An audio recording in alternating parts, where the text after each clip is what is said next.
A service of KIBMradio.com, the Internet's home for an all-old-time radio.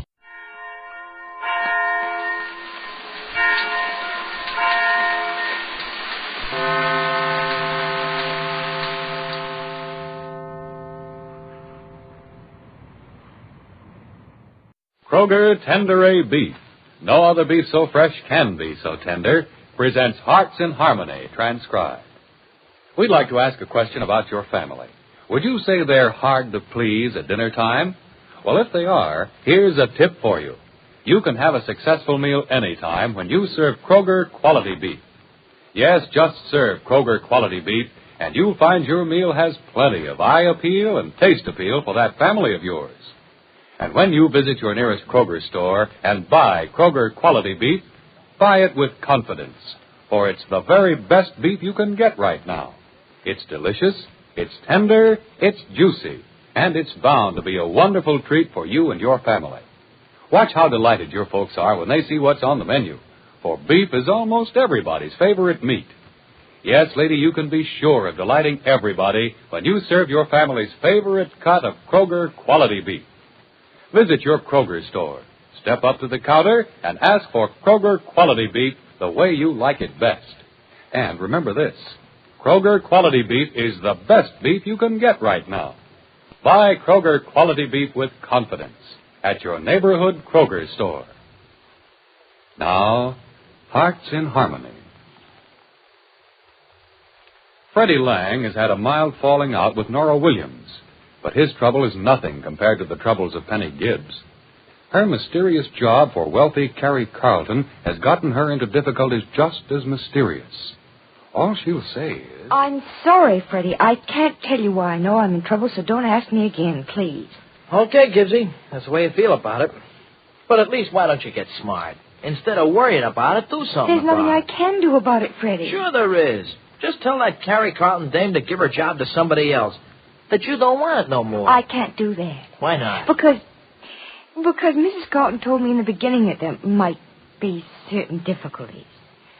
Even maybe serious trouble. Uh-huh. And I told her I'd still take the job. You told her that you'd still keep the job, Gibbsy, or she made you keep it? How could she make me keep it, Freddie? Easy. Those rich dames have a way of talking people into things. I assure you, Mrs. Carlton didn't talk me into anything. Maybe that's what you think. Freddie, don't you give me credit for having any mind at all? Yeah, sure I do, Gibbsy.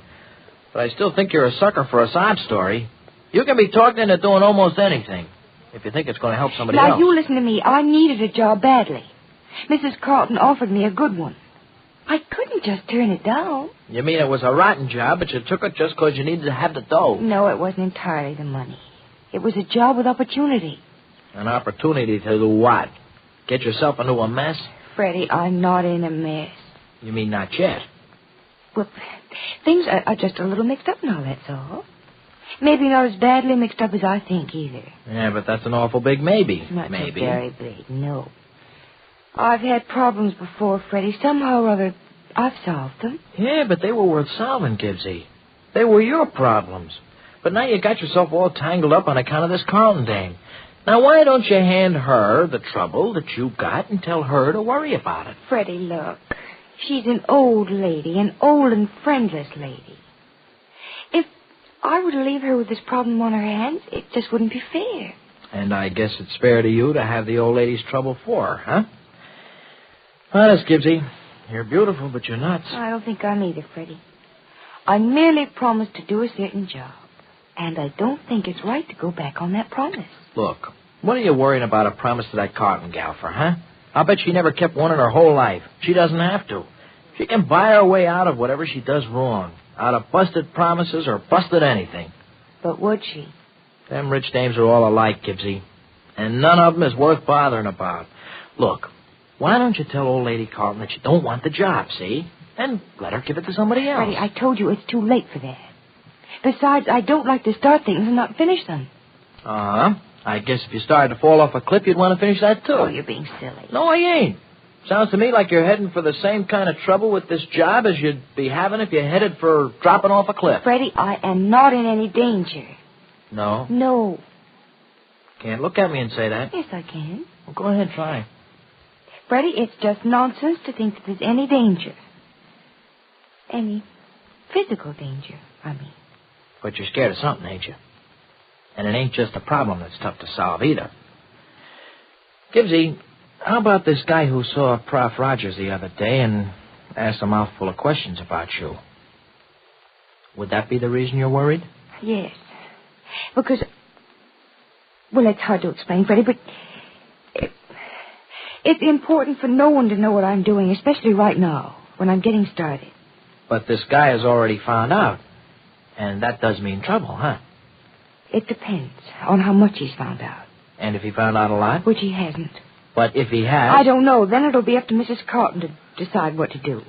I guess if she tells you to throw yourself into a concrete mixer, you'll do that too, huh? Oh, look, what do you think Mrs. Carlton is, Freddie? Some human monster out of the Dark Ages? I don't know what she is. All I know is that I don't like her. And I don't like you working for it either. And I'm going to do something about making you quit that job, Gibbsy. What's more, I'm going to do it right now.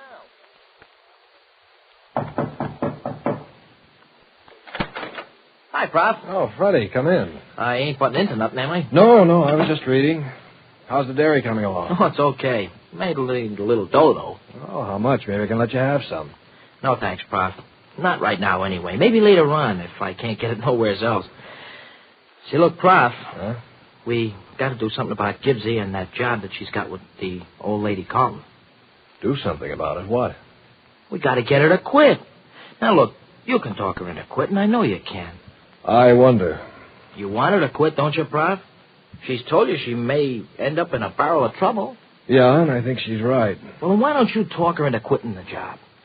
Does she seem especially upset today? Oh, Prof, you know how Gibbsy is. She'll say she ain't got a care in the world when she's got more worries than a guy trying to pay off a $100 debt with 15 cents. Oh, well, if she's that worried, maybe I'd better have a talk with her. I wish you would, Prof. She'll listen to you. Yeah, she'll listen to me, Freddie, but whether or not she'll do what I tell her is another thing. I'll go see her this afternoon and give my persuasive powers a try, but I can't guarantee the results, I'm sorry to say. Just a minute. Good afternoon, Miss Gibbs. Well, Professor Rogers, I know you just happened to be in the neighborhood. No, Miss Gibbs. This is a visit with a purpose. Oh, you mean you admit it, hmm? Mm-hmm. Well, I'm flattered. Come in and sit down. I will, just as soon as I get rid of this coat. Mm-hmm. There. How's the baby? Oh, she's fine. She's getting to be a big girl now. Oh, I imagine so. She'll be running around and talking before you know it. And she'll be a grown woman before we know it, too. Oh, now, let's not rush things that fast, Miss Gibbs.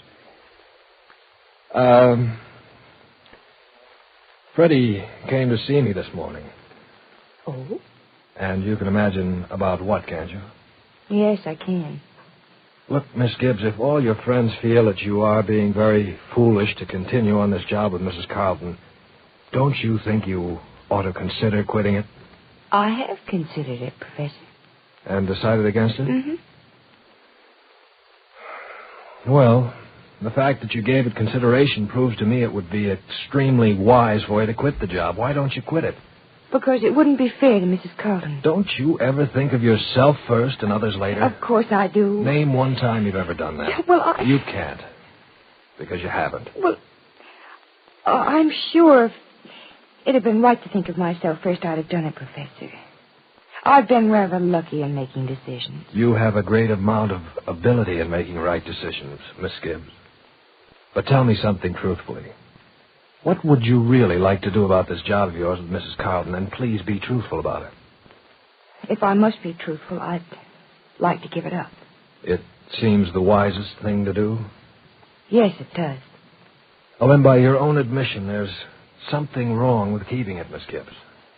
And with your ability to make decisions that are correct. Well, do I have to say more? No, you don't, Professor. I see your point. You've made it rather well. When are you going to tell Mrs. Carlton that you're giving up the job? I'll see her about it this afternoon. I guess the sooner I quit, the better. Then it won't be so hard for her to get someone to replace her. I will not let you quit your job with me, Miss Gibbs. I will not let you do it. And that's final. Goodbye. Mrs. Cotton, I can't go on with it. You most certainly can, and you will. I won't. I think I have a right to work for you or not work for you as I wish. You made a promise to me that you'd see this thing through. You have no right to go back on your promise. Mrs. Cotton, I didn't promise anything. I merely said I'd take a job. That is the same as a promise. Now, we won't talk about it anymore. When I tap my cane, I get what I want. And I have tapped my cane. And I don't allow my life to be run at the tap of the cane, Mrs. Cotton. I decide myself what I will or will not do, and I've decided that... Your decision doesn't interest me, young lady. I have acquired your services, and I intend to keep them. My services are no longer available. I'm leaving the job as of now. I'm sorry, my dear, but that isn't satisfactory. Well, then I'll give you notice. I know I should do that. I'm sorry. I really didn't mean to say I was quitting immediately. You're not quitting at all, and we'll hear no more about it. Mrs. Cotton, do you think you have any right to expect me to stay in a job I don't like? There are a lot of things we have to do in this world we don't like. It's time you learn I that. do a great many things I don't especially like doing. In fact, this is one of them. I really don't want to quit. I just feel that it's probably the wisest thing to do. Your friends have been talking to you, haven't they? Yes, Mrs. Cotton, they have. Constantly. Well, let me talk to you, too, my dear. I regret that I'm the kind of person I am, a mean and demanding old woman. I know what's the matter with me. I'm spoiled. That's why I get so unreasonable when people don't do as I ask. I don't think you can be accused of being unreasonable, Mrs. Cotton. But I am, my dear, and I know it. And sometimes it's just as well that I am. This, I think, is one of those times. I simply can't let you quit the job. And why can't you let me quit the job? Because, my dear, certain things must be done. And I'm not only too old to do them, but wouldn't be able to do them as successfully as you. Well, I'm very flattered, but certainly someone else could, well... I don't think I could trust someone else as completely as I trust you. Now, stay on the job, dear, and you'll see how important it is that you do the job. Mrs. Cotton, I can't... Please, my dear, I beg of you to keep the job. No, I won't demand it. I'll merely ask you as a favor to me and a favor to yourself. When you put it that way... There will be problems, yes, and great difficulties at times. But if you'll just have the patience, I know you'll never be sorry. Will you keep the job? Please. All right, Mrs. Cotton. I'll keep the job. So Penny is going to stay on the job, is she? Didn't the normally harsh Mrs. Carlton turn suddenly sweet? Is Mrs. Carlton really sincere, or is there a hidden motive behind her actions? Be sure to listen to the next dramatic episode of Hearts in Harmony. Lady, did you know this? Did you know that Kroger Quality Beef is the best beef that's available on today's market? Yes, you can buy this beef with confidence that it will be deliciously tender, brimming with flavorful, rich juices. Get some, and then wait until that family of yours comes home and the aroma of superbly cooked Kroger Quality Beef greets them. Just watch their faces light up. Just watch the glowy mood it puts them in. Yes, Kroger Quality Beef can make your dinner a meal that is sure to please every member of the family. So don't delay. Visit your Kroger store and get deliciously tender, juicy Kroger Quality Beef. Remember, Kroger Quality Beef is beef you can buy with confidence because it's the very best beef you can buy today. Get Kroger Quality Beef at your Kroger store soon. Now, your local announcer. In just a moment, X-1. But first, some of the funniest situations you've ever witnessed occur every Wednesday night when the devilish imagination of MC Jack Bailey gets to work on NBC's Truth or Consequences. You won't believe it until you hear it, so listen in tomorrow.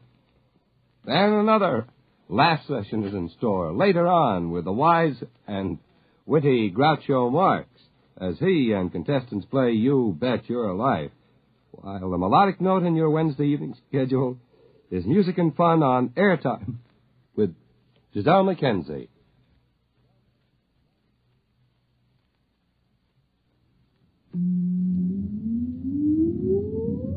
Countdown for blast off. X-5, 4, 3, 2, X-1, fire.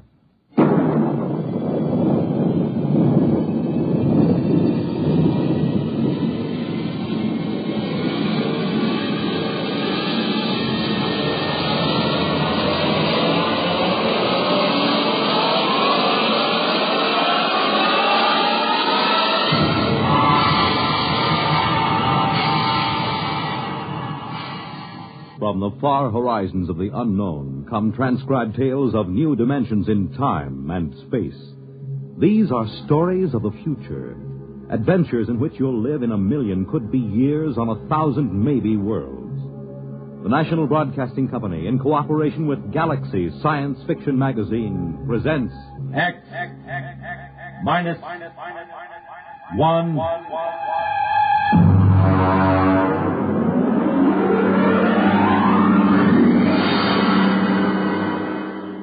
Tonight, the Mark Clifton story, Star Bright.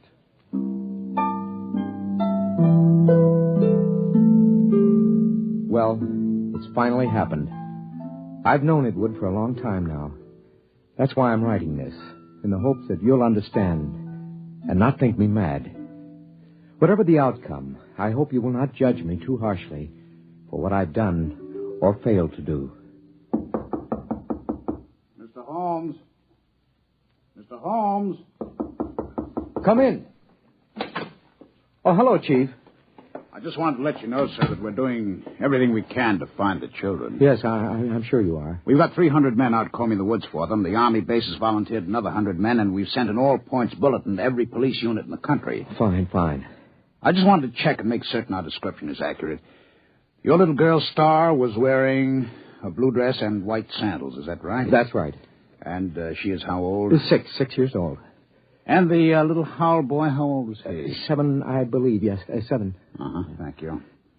Well, I'll be in touch with you. Well, that's very good of you, Chief. Oh, by the way, yes. Mr. and Mrs. Howell, how are they taking it? Well, they're pretty upset, naturally. Mr. Howell, he's out with the men searching. Yes, I know. And Mrs. Howell's in the car outside. Ruth is outside? Why didn't she come in? Well, she said she'd rather not. Oh, I see. Do you, Pete? Well, Mrs. Howell, I thought... I decided to come in. I'm not going to sit on my feelings any longer. Now, Mrs. No, Howell... I have to say this. Pete, Bill and I have been your neighbors for almost a year now. Our children have been almost inseparable. Oh, I know that. Then how can you just sit here writing letters when they may be lost somewhere or in trouble? Why aren't you out with Bill and the rest of them searching? I can't. Ruth, I know how you feel. Please try to understand. I intend to help find Bobby and Star, but I must do this first. Why? What's so important about Ruth, it? I'm sorry. Sorry? Then why don't you act like a man? You're inhuman. Please.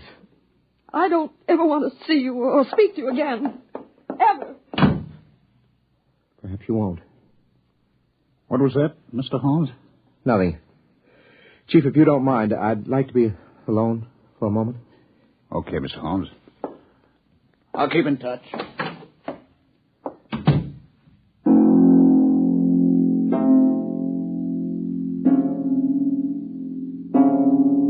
How can I tell them? How can I make them understand? I write this to you because they must be made to understand somehow, but I have to begin at the beginning. I think I first noticed it one evening when Star was 3 years old. I was in my reading chair going over some work. Star was sitting on the floor in the circle of light with her blunt-nosed scissors and scraps of paper. Her long silence made me glance down. And then we glue this together, put a line here and there. Star? Like that. Star? What is it, Daddy? Can I see what you've made? Uh-huh. Well. It's quite a coincidence. What? You know what they call a piece of paper joined together with a half-twist like this? Nope. It's called a Mobius strip. You mean somebody already made one? A man named Mobius, mathematician, long time ago. Did he know you can put a line on it like that so it has one side all joined? Yes, he did. Someday I'll tell you what it means. Now do it. What? Tell me about a Mobius strip. Very complicated. Then read me about it. Oh, you wouldn't understand, honey. Read me anyway. Okay, young lady.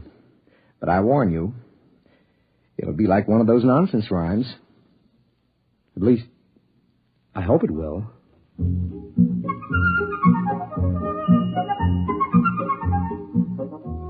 At 3 years, a child shouldn't have enough functioning intelligence to put together a Mobius strip. I had known for some time now that Star was an exceptionally bright child. Just how bright, I had no idea. Not until I began to read to her from an advanced physics book, The Theory of the Mobius Strip. To the power of infinity. Now then, are you sufficiently mixed up, young lady? Daddy, you know what? What? You read too slow. You say a word, then I think a long time, then you say another word. Oh, I see. Just what would you have me do about it? Well, teach me to read. Then I can think as quick as I want. The word is quickly. It's an adverb. Oh, Daddy, really? You pick on such unimportant things. I want to learn to read. Okay. When would you like to begin? Right now, tonight.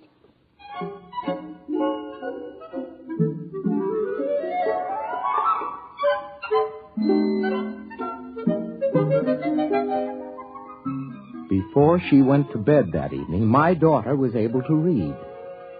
In the months that followed, a great deal happened. Some of our friends, like Jim Petrie, have dropped in and been amused to see her on the floor, rapidly turning the pages of an encyclopedia as big as she is.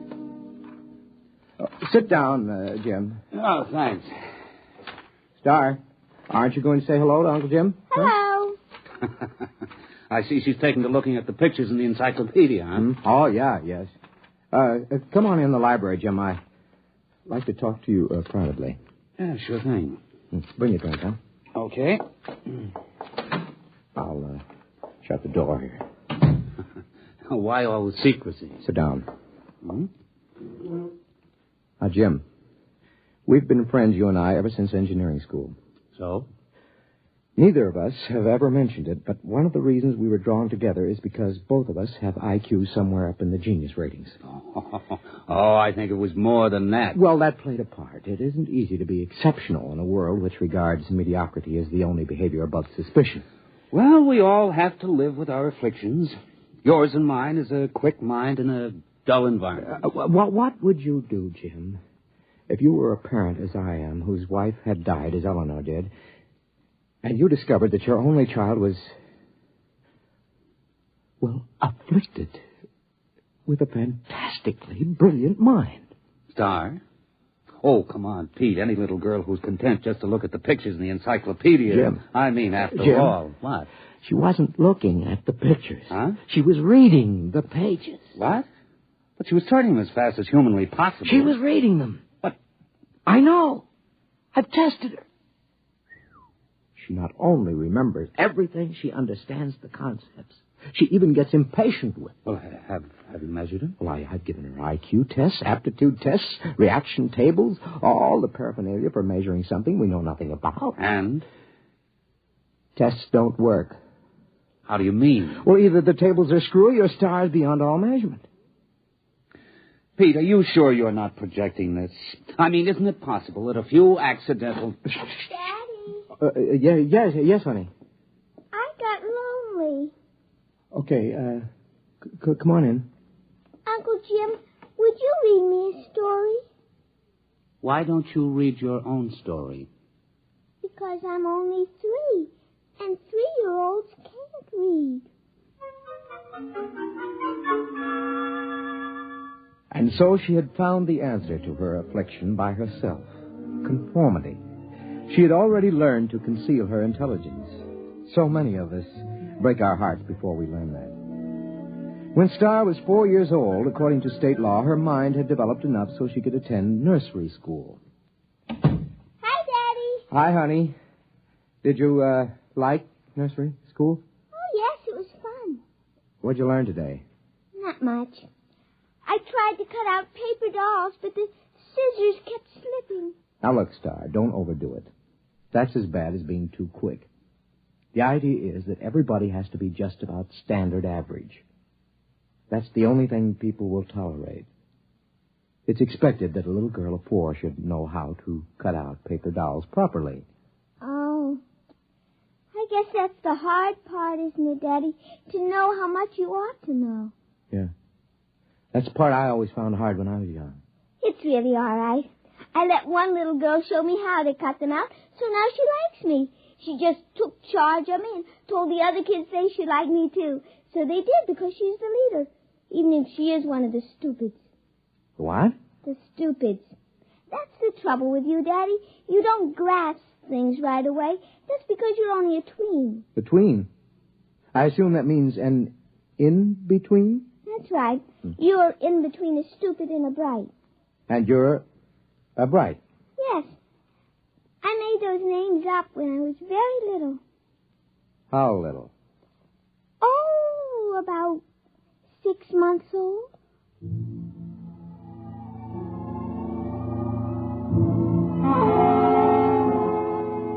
The thoughts began to whirl around in my head after that one.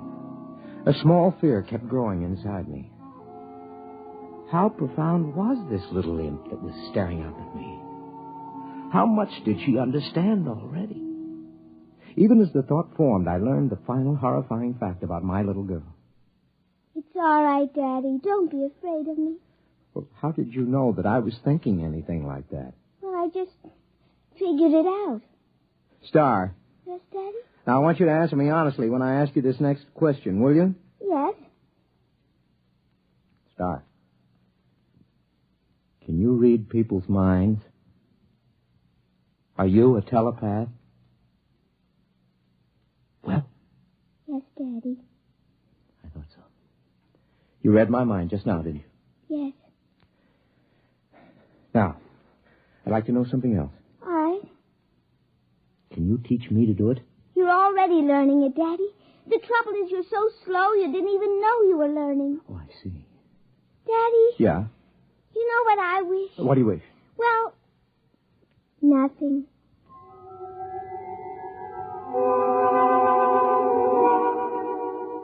All the same, I knew exactly what she was wishing.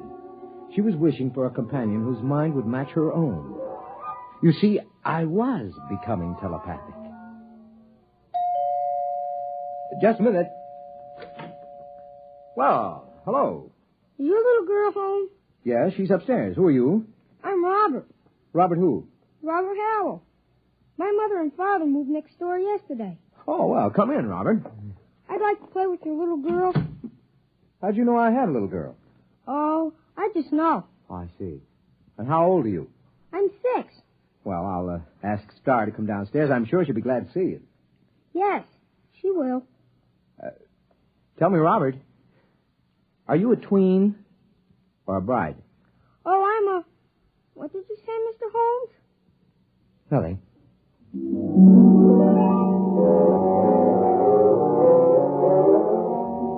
I didn't have to say it. I could read his thought. He was a bride, and it was no accident that he and his parents had moved next door. Somehow, Star had managed to make contact with him, and they had arranged the whole thing. A father is prepared to lose his daughter eventually, but not so soon, not so terribly soon. They're coming. Oh, hello, Ruth. Something wrong? Well, I was just looking for Bobby. I thought he was over here playing with Star. Well, I thought they were over at your place. I don't understand it. I've noticed that they've been disappearing for a couple of hours almost every afternoon. Well, I suppose they'll turn up again. They know better than to cross the street by themselves. They're too little for that. If they come here first, tell them to come over and have some milk and cookies. Yeah, I'll do that. Oh, by the way, this must belong to your Star. Oh, what's that? Oh, some sort of coin or medal or something. I found it out in the backyard after Star and Bobby were playing. It looks brand new. Let's have a look. Oh, is something wrong? Did you say you found this in your backyard? Yes. What is it? I don't know. Well, I've got to get back. Bill will be getting home for dinner soon, so see you later. Yes.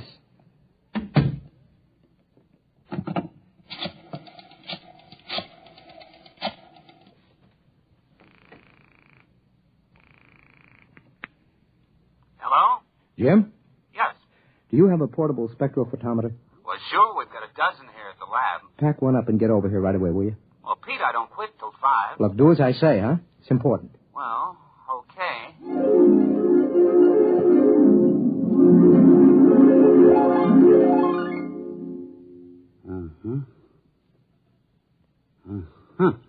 Well? Let me check the amount of radioactivity again. You've checked it 4 times. That's about it. Okay. What's your opinion of this coin? Well, first of all, let me say this. It's the real McCoy. And? Also, it doesn't exist. Makes sense. Look, Pete, that coin is pre-Egyptian. It's hand-cast. It's made out of one of the oldest bronze alloys, one that was lost 4,000 years ago. So it's 4,000 years old. It is and it isn't. What do you mean? Listen, Pete, old coins show wear. The edges get rounded with handling. The surface oxidizes. The molecular structure changes, crystallizes. Pete, this coin is authentic, and yet it's brand new. It might have been struck off yesterday. You realize, of course, that that's impossible. Where'd you get it, Pete? I don't know. I think the kid's got it. Star? Yes. How? I don't know. I'm almost afraid to think. Well, why not ask her? She isn't around. She and Robert are off playing somewhere. Well, do you know where? No, Oh, Jim, it's just too fantastic. It isn't possible. I haven't said a word. I know what you're thinking. As a matter of fact, I was thinking something fantastic. How did you guess? I just guessed. Jim, let's find those kids right now. Okay. Star! Robert! Let's try the playroom. Star? Robert? Not in here. Let's try back here. I hear something. What? Pete, it's coming from the room we were just in. That's impossible. There's no place they could have hidden. I'm going to open that door. Peekaboo, Uncle Jim. There they were, in the middle of the playroom, holding hands, a little shamefaced, a little defiant. Star, Robert, where have you been? Now, I know you weren't in this room a few seconds ago, and there are no windows you could get through. Well? It's nothing, Daddy. We just went a little way. That is not answering me. Where did you go? You see, Star, we've found this coin. Come on. I shouldn't have to tell you. You're both just tweens. Star, I'm still your daddy. Even Brights have feelings about their parents. Now. I tried to ESP you, Daddy. Does she mean extrasensory perception? Yes. You just don't ESP good, Daddy. Robert does it very nicely. He can always find me when I hide. That's because you don't have much imagination. I do, too. Yeah, but you always have to look at a book to ESP what's in it so you leave an ESP smudge. I just look at where you left the smudge, and I go to that place, and that time, and there you are. Oh, but that's cheating. It isn't. You just haven't got imagination. You can't teleport yourself to a place that hasn't been. I can, too. What about the moon people? They haven't been yet. Oh, Star, they have, too. Not for your daddy, they haven't, but for the things from Arcturus. The moon people were about 10 million light years ago. Now, wait a minute, kids. Hold on. Jim, have you been listening to this? I think I heard it. Now, look, kids. You're either playing a big joke on us older folks, or you've actually figured out a way to travel to places in the past. Right? And in the future, too, Daddy. Star, could you tell us how you do it? It would be easier if I could ESP it to you. Well, just pretend we're stupids and tell us in words. Well, you remember the Mobius strip? I remember. She made it about a year ago, Jim. Well, you join the ends of a strip of paper with a half twist to make one surface. Then you take a sheet and give it a half twist so you can join the edges together all over. That's Klein's bottle. Oh, you know about that. Yes, we know that. Go on. Well, then you take a cube. You imagine a cube, and you twist it. Tesseract? Shh. Go on, Star. And you ESP the twisted cube all together the same way you did Klein's bottle. Now, if you do that big enough all around you so you sort of fold it into it, you can teleport yourself any place you want to go. And that's all there is to it. Jim, what do you think? I need another drink, Pete. A big one.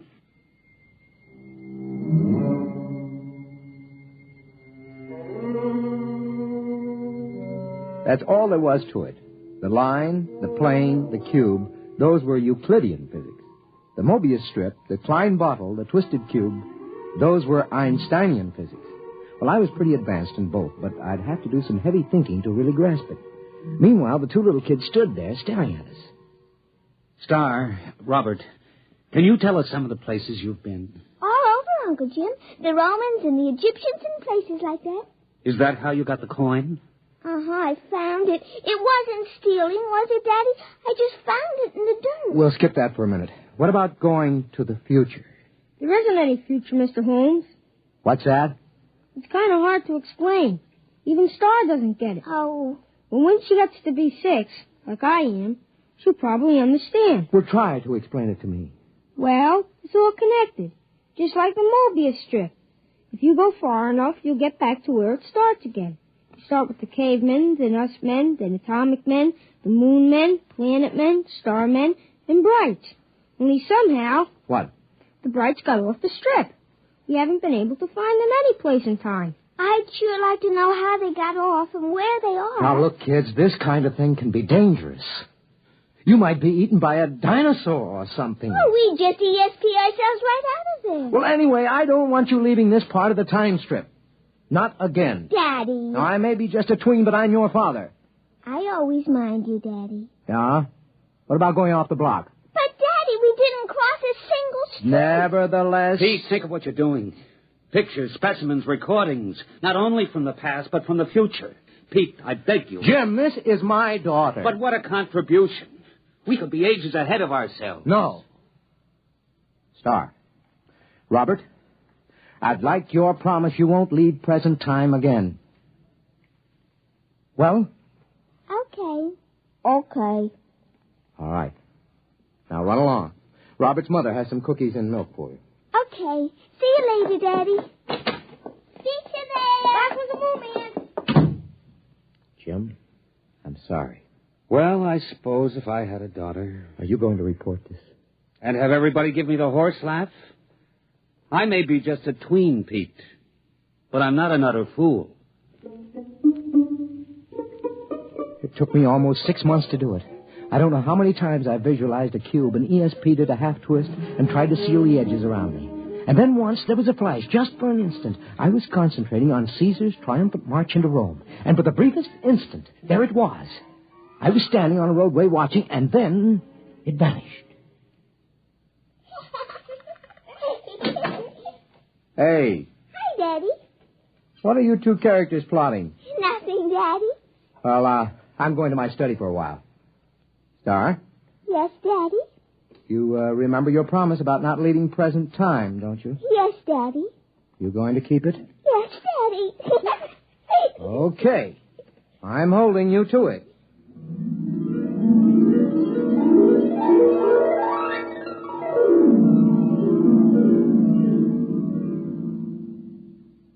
Hello? Hello, Pete. This is Ruth Howell.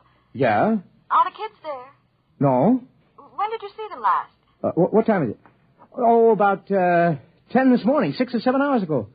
Why? Oh, Pete, I'm worried. What's up?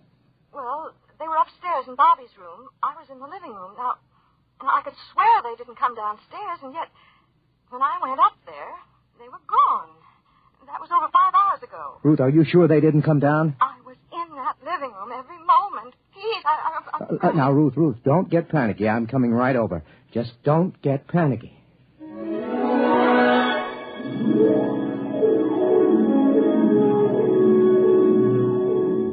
There wasn't a trace of them. Well, that isn't exactly true. Remember what Robert had said about Star leaving an ESP smudge? Well, I was able to catch it in Robert's room. It had something to do with where the Brights went when they got off the time strip. That's it, of course. They wouldn't disobey by leaving present time. But isn't it possible that there is more than one present time? Isn't it possible that another now coexists with ours? That's the clue, of course. I'm going to call the police, Pete. I don't think it'll do any good. But we've got to find them. They'd have come back by now. Yes, if they could. What do you mean? Nothing. Well, what are you going to do? I'm going back to my study to think. To think? Aren't you going to look for them? I have to figure out where to look. Well, I'm not going to sit around doing nothing. I'm calling the police.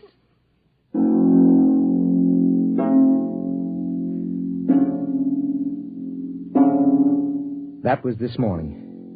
I've been doing some desperate concentrating since then, Jim. I'm writing this down so you'll know. I've already managed to go back to the time of Cheops and ahead to the time when men were navigating to distant planets in a matter of days. But the big job remains. How to get into a dimension parallel with our own at the same time. I figured out that to get the equivalent of a Mobius strip with depth, you must use the supercube, the tesseract. That's what I'm working on at the moment. If I succeed, there is a possibility I may not be able to get back. I hope you will be able to make Bill and Ruth Howell understand. Okay, now if I take 6 cubes and fold them in one another so that every angle is a right angle. Yes, all right, I've got that. And now if in folding, I ESP the tesseract, a half twist around myself. Mr. Holmes? Mr. Holmes, are you in there? Mr. Holmes? We'll have to break in. It's locked from the inside. Mr. Holmes. Pete! Pete, where are you? Pete! That's funny. The door was locked from the inside, but here's his fountain pen with the ink still wet. But he's gone.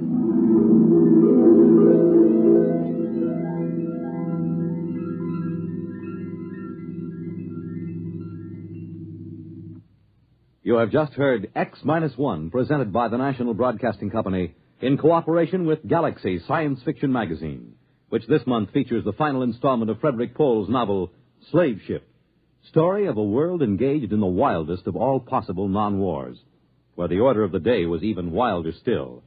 Spare every animal and throw the men to the wolves. Galaxy Magazine, on your newsstand today. Tonight, by transcription, X-1 has brought you Star Bright, a story from the pages of Galaxy written by Mark Clifton and adapted for radio by George Lefferts. Featured in the cast were Sarah Fussell, Lawson Zerby, Bill Quinn, Billy Harris, Ralph Bell, and Kate Wilkinson. Your announcer, Fred Collins. X-1 was directed by Daniel Sutter and is an NBC Radio Network production.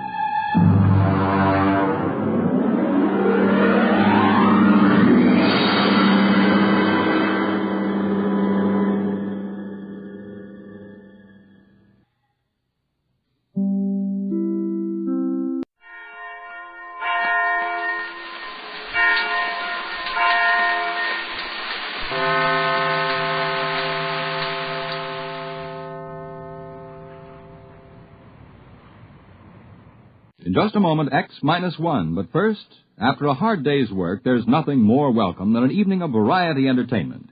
And that's just the tonic provided tomorrow night by NBC Radio. You'll laugh your cares away when good-natured contestants carry out the rib-tickling stunts dreamed up by MC Jack Bailey on NBC's Truth or Consequences. And later on, Groucho Marx peps things up with lots of spontaneous good fun and more of the friendly insults at which he's so accomplished. For a brighter, livelier evening tomorrow night, it's Groucho Marx and Truth or Consequences on this station. And now, stay tuned for X-1 on NBC. Have a nice trip. Your seat number is 15. Next, please. Countdown for blast off. X-5, 4, 3, 2, X-1, fire.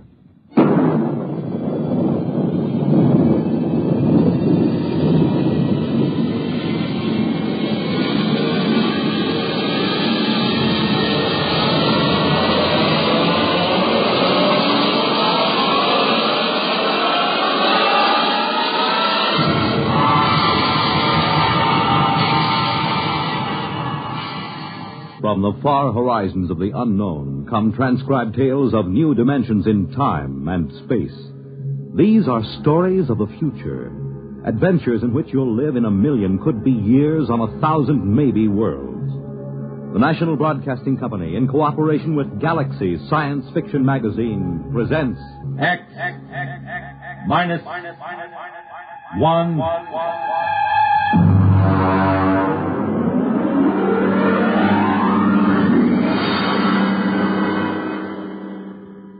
Tonight's story, Jaywalker, by Ross Rocklin.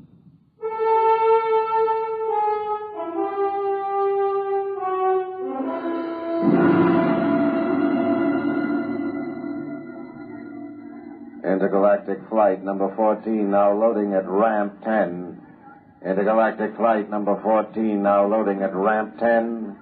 Please have your flight validation. You walk from the waiting room down the long ramp numbered 10. The flight pack is in one hand, the validation papers in the other. Other passengers chatter behind you. You turn a corner, and there's the ship. A cylinder of glistening silver aimed at the moon. You feel yourself carried up the moving stair to the gaping entrance lock. A pretty stewardess in a blue uniform smiles at you. Validation papers, please? Your papers, madam. Oh, papers? Oh, yes, here they are. Mm-hmm. Mrs. Marcia Foster. You feeling well, Miss Foster? Yes, quite well, thank you. We have to make sure. Once in a while, somebody slips aboard with another person's validation papers. What difference would it make if I felt well or not? A great deal, I'm afraid.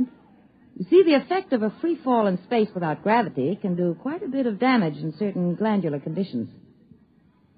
I see you've passed your physical. Yes, I'm quite all right. Fine. Have a nice trip. Your seat number is 15. Next, please. You walk down the carpeted aisle to the plastic-on seat. Her words make a ringing pattern in your brain. Are you feeling well, Mrs. Foster? Mrs. Foster's feeling quite well, thank you. Mrs. Foster has passed her physical examination. There's only one thing wrong with the picture. You are not Mrs. Foster. Attention, please. Attention. In 1 minute, the flash walls will be raised around the ship. If for any reason the passenger is not feeling well or does not wish to make the trip, please speak up. 1 minute. You begin to wonder if you ought to go after all. You begin to think of how it happened. Why you're here, sitting in this silver vessel waiting to blast off for the moon. What happened between you and Jack? What happened?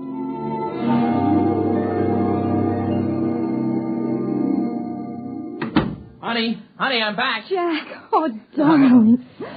Oh, You miss me? did I miss you? Oh, I brought you a little present from the moon. what is it? Open it and see. All right, I will. Try it on. Oh, it's beautiful. Took us 2 hours to pick it out. Us? Oh, me and Sue. Sue Egan. Well, who's she? Well, the stewardess on the ship. Oh? Well, how long has she been on the Earth-Moon run? Oh, I guess it's about a year now. Funny you never mentioned her. Oh, haven't I? well, what's the difference? It just seems odd. Hey. What? Well, you're not jealous, are you? Is she pretty? Oh, monstrous. 4 feet high and 3 feet around. And she has a big blue eye right in the middle of her forehead. Oh, you're insane. Come on, how about a kiss? No. Oh, lady, I've been away for 4 months. Sorry. I guess I'll just have to go back to Sue Egan and her 3 blue eyes. Oh, in that case, here. Oh. I have been away a long time. Jack, I want to talk to you about that. Okay. But could it wait till tonight? I am taking you to dinner, Mrs. McLean. I'd rather talk about it now. Okay. Jack, we've been married for 6 years now. Is it that long? 7 in July. For the last 2, you've been skippering that rocket to the moon. I know. 3 weeks at a time, with only a week in between. Well, I do get a month vacation Jack, besides. that is no kind of life. Oh, Marcia, I don't know what I can do about You it. haven't tried to do anything about it. I guess you're right. Do you intend to try? Marcia... But I need to know. Marcia, flying is my whole life. But it isn't mine. I'm not going to spend 3 weeks out of 4 sitting here wondering if you'll come back alive. Oh, now that's ridiculous. Is it? What about my father who died on the Elsinore when it missed Mars? Your father died as the result of a space maneuver that no pilot in his right mind would try. They missed the planet. That could happen to anybody. They missed it because they tried to warp the ship around. I'm afraid I don't understand. Well, it isn't very hard to understand. A spaceship takes off with everything calculated to the last decimal point. It has exactly enough fuel to take it to a planet if it follows an exact course, an ironclad mathematical orbit. Well? Well, there was a Jaywalker aboard the Elsinore. A Jaywalker? Well, that's what we call somebody who boards a ship knowing that he has no business doing so. In this particular case, it was a senator going to a convention on the moon. He had been taking endocrine treatments and kept it secret on his validation papers. He felt he had to attend this convention to muster some votes for his campaign. He didn't consider that he was jeopardizing his life. Well, I still don't see how they missed the planet. 6 hours out, the senator began to die. The effect of the free fall on his glands was catching up with him. And the only way to reverse that effect is to reverse the spin of the ship. Turn it end over end. That creates artificial gravity, reverses the stress on the glands. The pilot took a chance. He did just that. Is that why they missed the planet? They lost their trajectory. By the time they recalculated their course, they'd passed Mars. They ran out of fuel and kept going until they fell into the gravity of the sun. And that couldn't happen today. A pilot would have to be out of his mind to try a maneuver like that. You wouldn't try it. Risk an entire ship to save the life of one fool? You wouldn't. Marcia, I can't say I definitely wouldn't. Right now, it's inconceivable. Just as inconceivable for you to give up space flight for my sake. Isn't it equally inconceivable for you to put up with it for my sake? I've put up with it for 2 years. Jack, this is the end of it. Now, what exactly do you mean by that? I that? mean you have to decide whether you want a marriage and a family or a career as a space jockey. Well, why do I have to decide? Why can't I have both? Because I won't live this way. Nobody else does except a handful of wives whose husbands are crazy enough to have picked a profession like this. Well, you knew this was my profession when you married me. I didn't know it was like this. Marcia, what you're asking me to do, I simply can't do. It wouldn't make you happy if I did. I'd just be walking around resenting you. Now, come on. Let's have dinner and forget this for a while. No. We're not having dinner. You'd rather stay home tonight? No. I'm going to Los Angeles to my mother's house. What? I have tickets on the 6:00 flight. Tonight? Yes. Jack, I'm quite determined. I've made up my mind that I'd put it to you squarely, and if you refused, I was leaving. Just like that? Yes. I've had all I can take. Marsh, for heaven's sake, can't we talk this over and make some kind of a compromise? There is no compromise, Jack. It's all very exciting for you, tearing back and forth to the moon with glamorous stewardesses and all sorts of celebrities, but sitting here waiting isn't much fun for me. Well, you could get a job. You could develop some interest. That isn't why I married you. I want a home and a family and a man who comes home every night and talks to me about little, unimportant things. And I'm not that man. No. No, you're not. Okay. What are you doing? I don't like people walking out on me, so I'm leaving first. Would you mind telling me where you'll be? I don't know. You can reach me through Intergalactic if you change your mind. Marcia, maybe we'll both be better off. We didn't have much of a home life anyway, just the two of us. Oh, I'm sorry. I didn't mean that. I know how you feel about not having children. Goodbye, Marsh.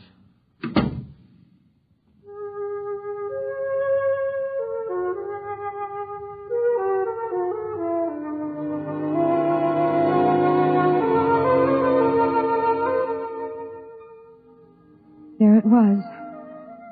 You learned when you came back from Los Angeles 2 months later that he'd been seen in the company of one Susan Egan, stewardess for Intergalactic on numerous occasions. You learned, too, that he'd applied for the Earth-Venus run, the newest and most difficult run in the galaxy. And you learned something else, something that was going to change the whole course of your life. Come in, Mrs. McLean. Sit down. Thank you, Doctor. I have some good news for you. Yes? You're going to have a child. Well, I thought you'd be happy about that. Happy? Oh, yes. Yes, I am. Naturally.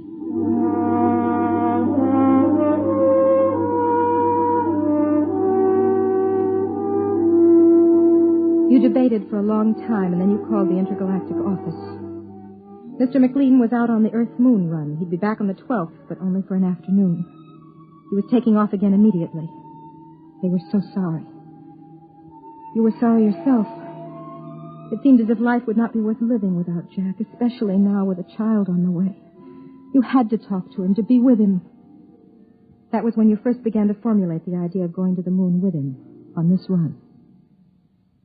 Attention, please. Attention. We're about to count down for blast-off. Fasten your seat belts and recline back as far as possible. The next sound will be that of the first stage rockets heating up. Do not be alarmed by the vibration of the ship. From the bulkheads overhead everywhere comes the deep rumbling sound. Some of the passengers look anxious, some excited. Some leaf casually through magazines as they lie on their backs in the reclining seats. Those of you who've never been in rockets will find it an experience that will make you proud to belong to the human race. Countdown for blast-off. X -5, -4, -3, -2, -1, 0.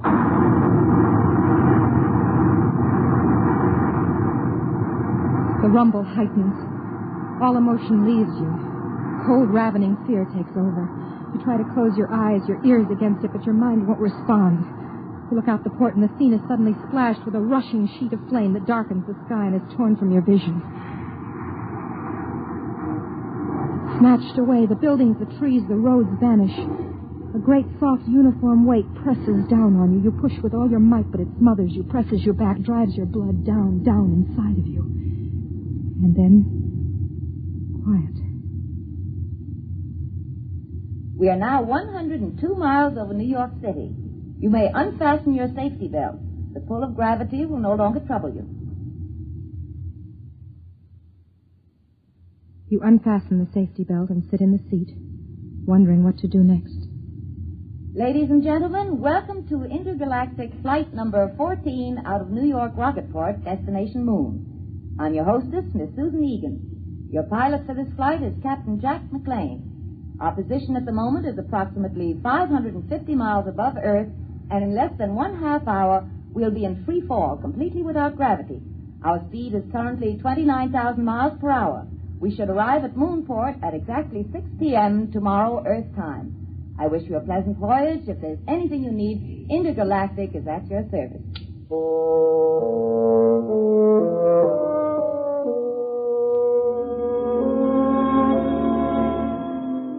Well, you think to yourself, everybody's here. Your husband, his loved one, and his wife. You watch her as she walks back along the rows of seats with an armful of the latest magazine reportings. A tall girl, about 29 or 30, dark brown hair, dark eyes. And not very pretty. The sort who would be able to talk to him about steam tubes and beautiful landings and solar storms. Mrs. Foster, would you like something to read?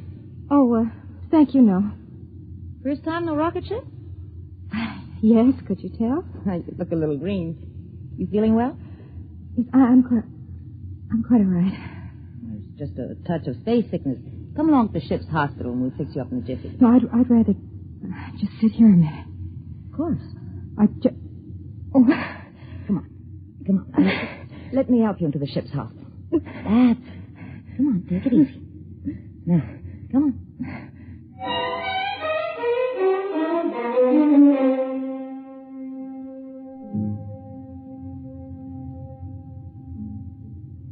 Now, you just lie down there. How are you feeling? I'm scared. There's nothing to be afraid of. I think there is. What is it? I'm pregnant. What? I faked my validation papers. Do you know what you've done to yourself? I hoped it wouldn't affect me. There isn't much I can say, Mrs. Foster. I'll have to tell the captain naturally. But would it be... could I tell him myself? If you'd rather, I'll call him. Stewardess to captain. McLean, what is it, doll? Jack, there's a passenger in the ship's hospital. What's up? You'd better come down here. Look, Susie, I've got my course correction. I think you'd better come right down. Okay. Charlie, take it, will you? I'll be right back. He'll be here in a minute or two. Here, let me put this pillow under your head. Thank you. Now, what made you do it? You wouldn't understand. You loved him, and he's stationed on the moon, and you wanted to be near him. Is that it? Could you understand that? You mean not being able to have the man you loved? Yes. I think I could understand.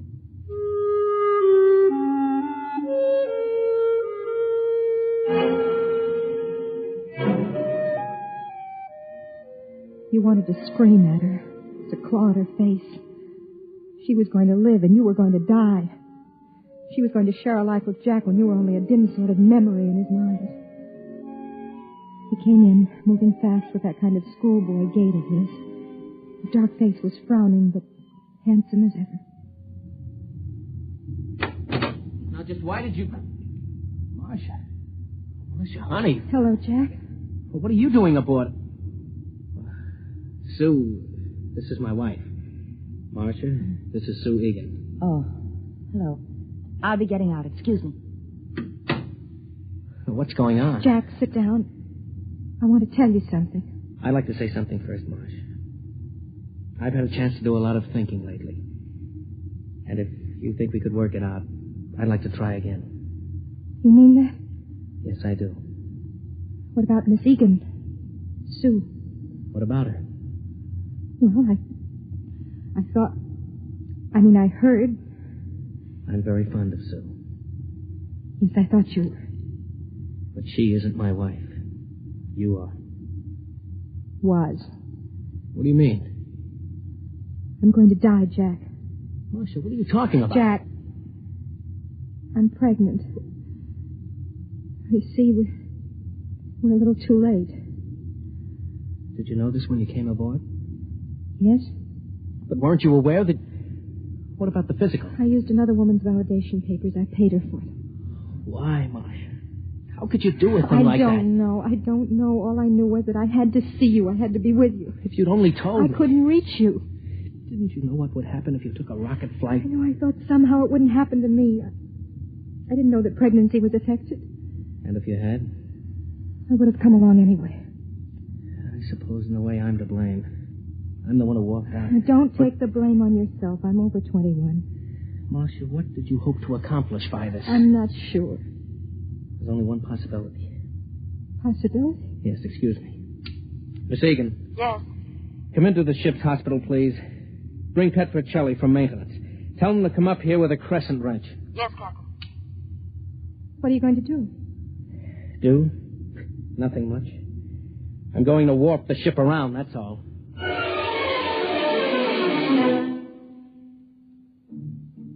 Petrocelli was a big, easygoing man. Jack left me alone with him and Miss Egan while he went back to the control room. Petrocelli started to bolt a metal bed to the side wall of the cabin. Why are you putting the bed on the wall? Because, lady, when he starts to spin the ship, that outside bulk is going to be down, not sideways. Centrifugal force, see? I'm afraid I don't. Well, that's too bad, because I got other things to do besides explain. Okay, Susie, it's all yours. Is he always that rude? Doesn't it occur to you that maybe he's under a slight strain? Strain? Look, Mrs. McLean, your husband's going to warp the ship around.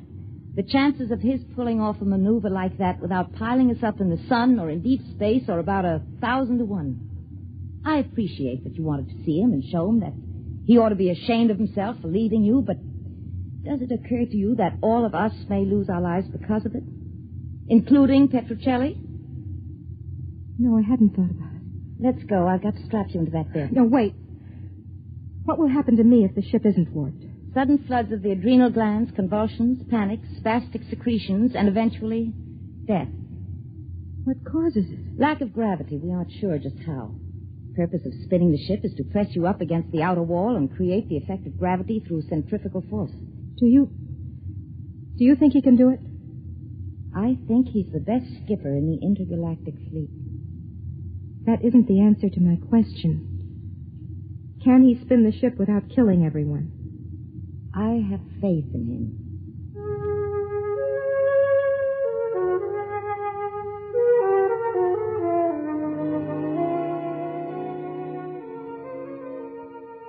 She loved him. She had faith in him. And you to whom he was married, you who carried his child inside you, did you have faith in him? Everything set in here? Yes. Good. Jack, could we talk alone for a minute? Only a minute.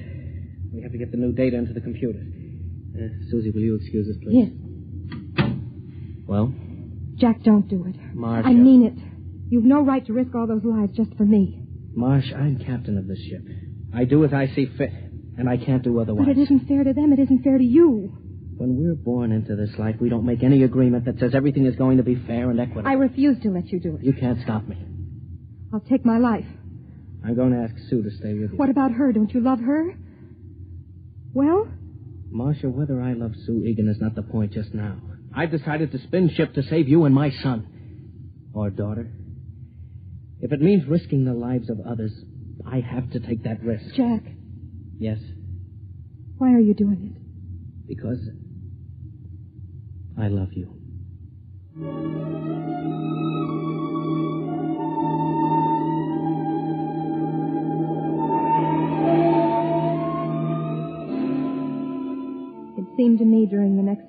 through the haze of the drug they gave me that I could see him. There was the curved silver board. Before it sat Jack, hunched like a harried bookkeeper on the last day of the month. Okay, Charlie. We'll come to the moon obliquely at 0.307. We pass it, stop, spin the ship over once to check speed. Then put the tail down when we feel gravity at 7.035. And if we can do it with the fuel we've got, it'll be a miracle. All right, start the calculators. Engine room, reverse tubes. Reverse tubes. Wait for new course vector 7073. Ready for new course vector. Set firing formula 2635726. Firing formula ready. Coming into course vector. Counting down. 7077. 76. 76. 75. 75. 74. 74. 73. Fire.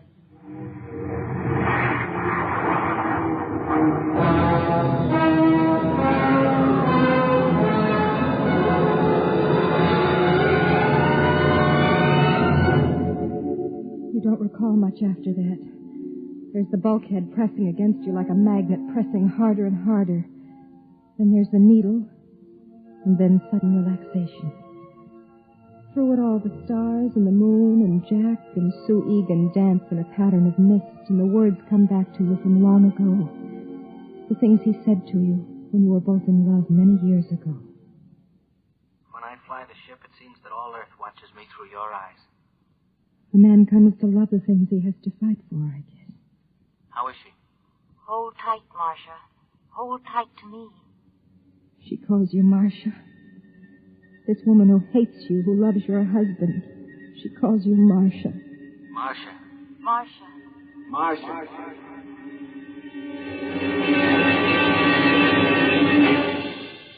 Marcia. Oh. Marcia. The curved ceiling, but a new curve. And soft rose instead of chrome metal. A new feeling, unlike Earth or the ship. Honey, wake up. Oh. Jack? It's all right, honey. We made it. We're on the moon.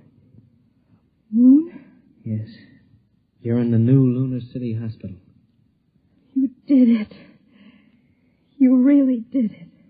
Well, I've been telling you for years that I was the best pilot in the fleet. Oh, you don't have to pretend. I know how you must feel about what I did. I'm not pretending. I was a selfish coward. I wasn't concerned about anything but my own happiness. Marcia, there isn't any absolute scale for courage or kindness or goodness. I couldn't pretend to judge you or anybody else.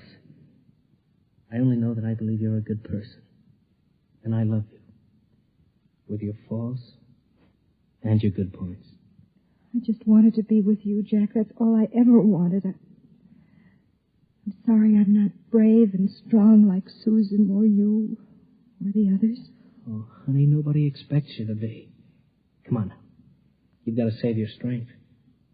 We've got to take good care of you.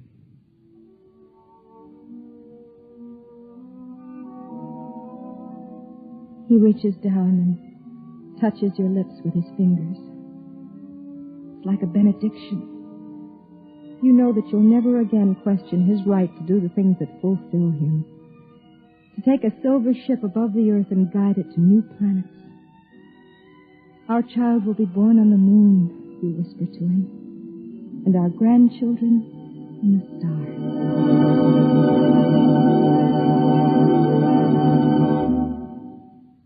You have just heard X-1, presented by the National Broadcasting Company in cooperation with Galaxy Science Fiction Magazine, which this month features the Arthur Sellings tale entitled One Across, the story of a man who thought that doing puzzles was an escape, until he suddenly found himself completely boxed in. Galaxy Magazine on your newsstand today. Tonight, by transcription, X-1 has brought you Jaywalker, a story from the pages of Galaxy written by Ross Rocklin and adapted for radio by George Lefferts. Featured in the cast were Bob Hastings, Terry Keane, Raymond Edward Johnson, Connie Lemke, and Eugene Francis. Your announcer, Fred Collins. X-1 was directed by Daniel Sutter. and is an NBC Radio Network production.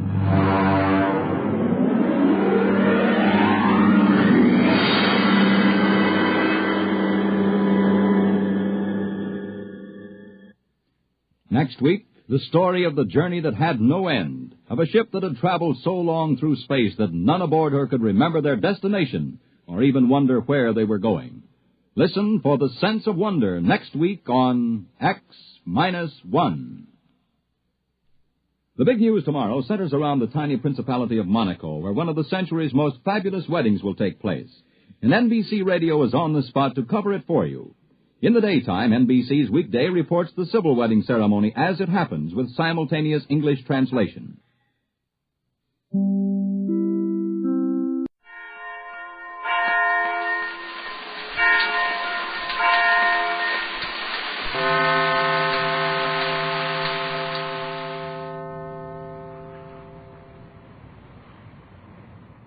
The strange island of Euclidia becomes more mysterious and terrifying with every discovery Jerry and his friends make on this weird artificial stronghold.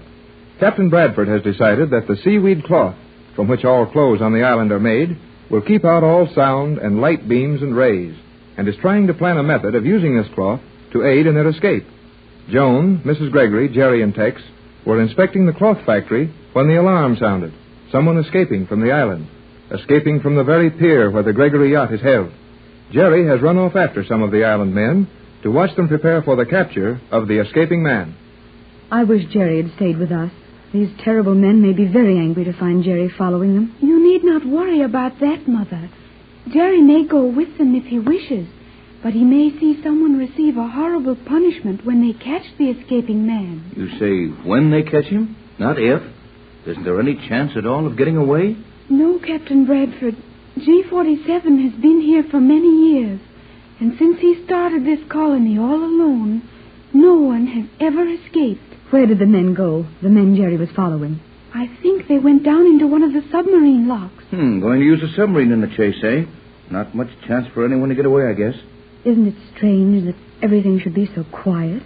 Someone is escaping from the island. We heard the alarm. Yet there's no confusion, no soul in sight. There is never any confusion on Euclidia.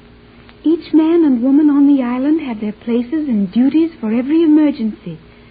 They go about their work just as quietly and naturally as you would eat a meal. This is going to be a hard job, Pap, but we'll find some way to beat them at their own game. Hello, there's Hanson standing on the yacht, waving for us to come to the rail. Then it must have been someone off the yacht who escaped. Looks like it. Come on. Who is this Hanson, Mother? Our engineer. A fine, steady sailor who's had the motors of my boats for 3 years. He's all excited about something now. He's pointing at the bridge, then down into the water. It was the skipper then. Oh. But what kind of a crazy scheme did he try to put over? The boats are both there. I hope he wasn't wild enough to try to swim for it. Look, Tex. Hanson has a note in his hand and his finger to his lips. He means for the captain to read the note and say nothing. Yeah, that's what I expect. Well, we'll see. Well, what is it, Hanson? Oh, all right. Yes, I understand. Yes, you did just right. Everything you could have said would probably have been overheard. I'll call if I want you, Hanson. Thanks.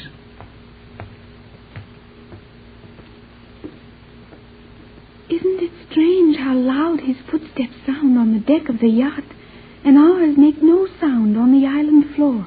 Those sounds are very comforting to me, dear. And you will learn to live in our world where natural things make the natural sounds they ought to make. Good, healthy, natural sounds. All this perfection of silence here, it's too much for me. But I can't tell you what is in this note until I get it under some of their ray-deflecting cloth and show it to you. I'm even afraid to hold it out in the light any longer for fear they have read it. But it's good news. Good old skipper. Well, can we take it in the cabin now and discuss it? We have enough of the cloth to screen a room or at least a section of a cabin. But I want to go back and look for Jerry. The men should be coming back now, and I want to meet that foolish boy before he makes them angry. He will ask too many questions, and that they will not like. Good idea, Joan. Take your mother with you. Go and find the kid and keep his mouth shut. If he hasn't opened it too far already. I'm going aboard the yacht and do a little figuring on this note. The alarm again. That means they have not found the one who escaped. They will be sending out another party to search the ocean.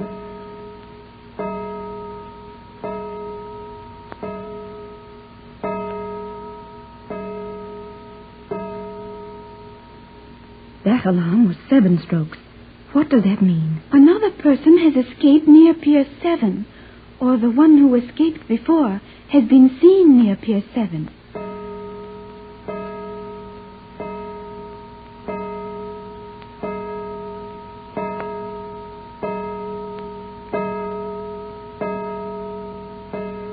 That was 10. Does that mean Pier 10, Joan? Why, yes, but I cannot understand that. There could not be 3 different people escaping from 3 different places at the same time. And why is that impossible? Because when the first alarm sounded, everyone on the island except the searchers and our little party would have been locked in their quarters. Tex, do you know what all this means? Well, I've got a good idea. Unless I'm mistaken, all the other alarms will ring before they get done. Now, you two try to find Jerry and get him back to the yacht before he does or says anything to get them angry enough to throw him in a cell. I'm going aboard the yacht. You board it and come to the radio cabin as soon as you find Jerry.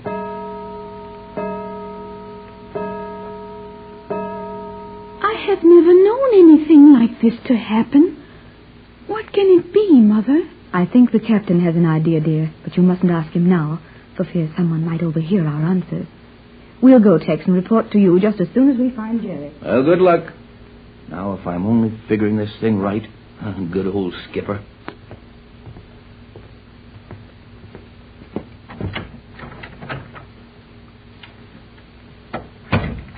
There's no need to bother with this cloth over my head now. Everyone's too busy running down these alarms to listen for my radio beam.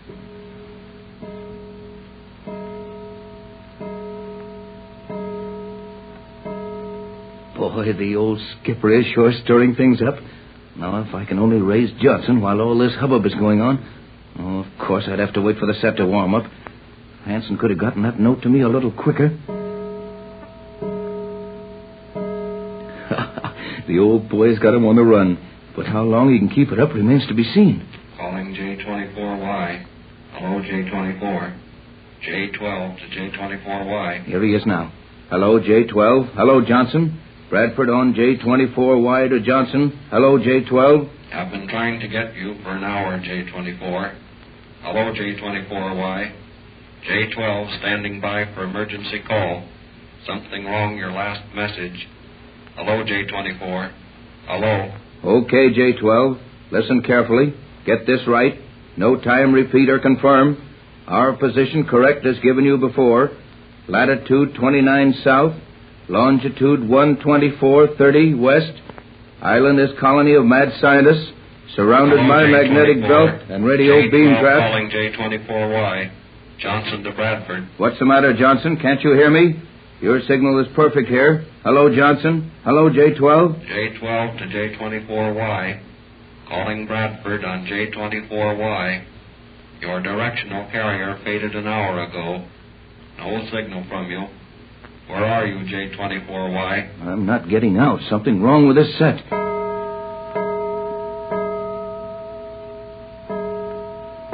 Yeah, the skipper is keeping them entertained, but it won't do any good if I can't get through here pretty quick.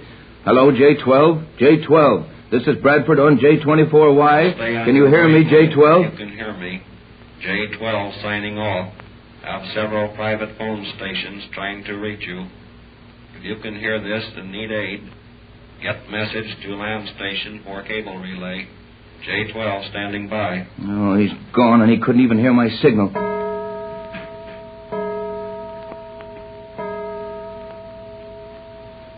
That sounds like the search might be all over, and our one chance is gone. You had no chance.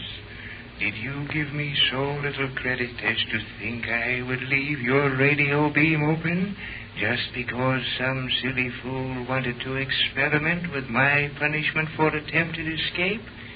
Your directional beam is being completely absorbed by our metallic blanket. You may speak to me through your radio. If you can think of anything intelligent to say... I have nothing to say. You at least have that much intelligence, and for your satisfaction, I might add that your skipper is now my prisoner. What are you going to do with him? You will never see him again. Now, your friends are about to enter your cabin. bringing with them enough of the cloth you want so badly that you may lie in your council chamber with it. You may talk without fear of my hearing you, and plan more of your silly attempts to escape. But please do not compel me to remind you again of the stupidity of trying to use your radio. I'll get that fellow someday, but it's my last act. Oh, Tex, I've just heard the most terrible thing. Was that the skipper who tried to escape? Yes, Pat. What happened to him? They turned the full power of all the current on the island into the screens at the end of the piers. A man swimming within 100 feet of the ends of those piers would be paralyzed and drown at once. That's bad. For the moment, I'll have to ask you to forget it and help me rig up a screen of this cloth we have, big enough for the three of us to talk under at once. I have some news, too. Use the porthole screws and the backs of the chairs. Lay some on the floor. I've got to talk to you at once. Will this be all right if I put some over here, Captain? That's the idea. We're almost hemmed in now. The floor is covered. The radio panel will do for this side. Not much air in here, but what I have to say won't take long. How can we hold it over our heads? I guess we'll have to do just that. Hold it. All right. There isn't a speck of light coming in any place now. Now listen closely while I tell you what happened. Yes?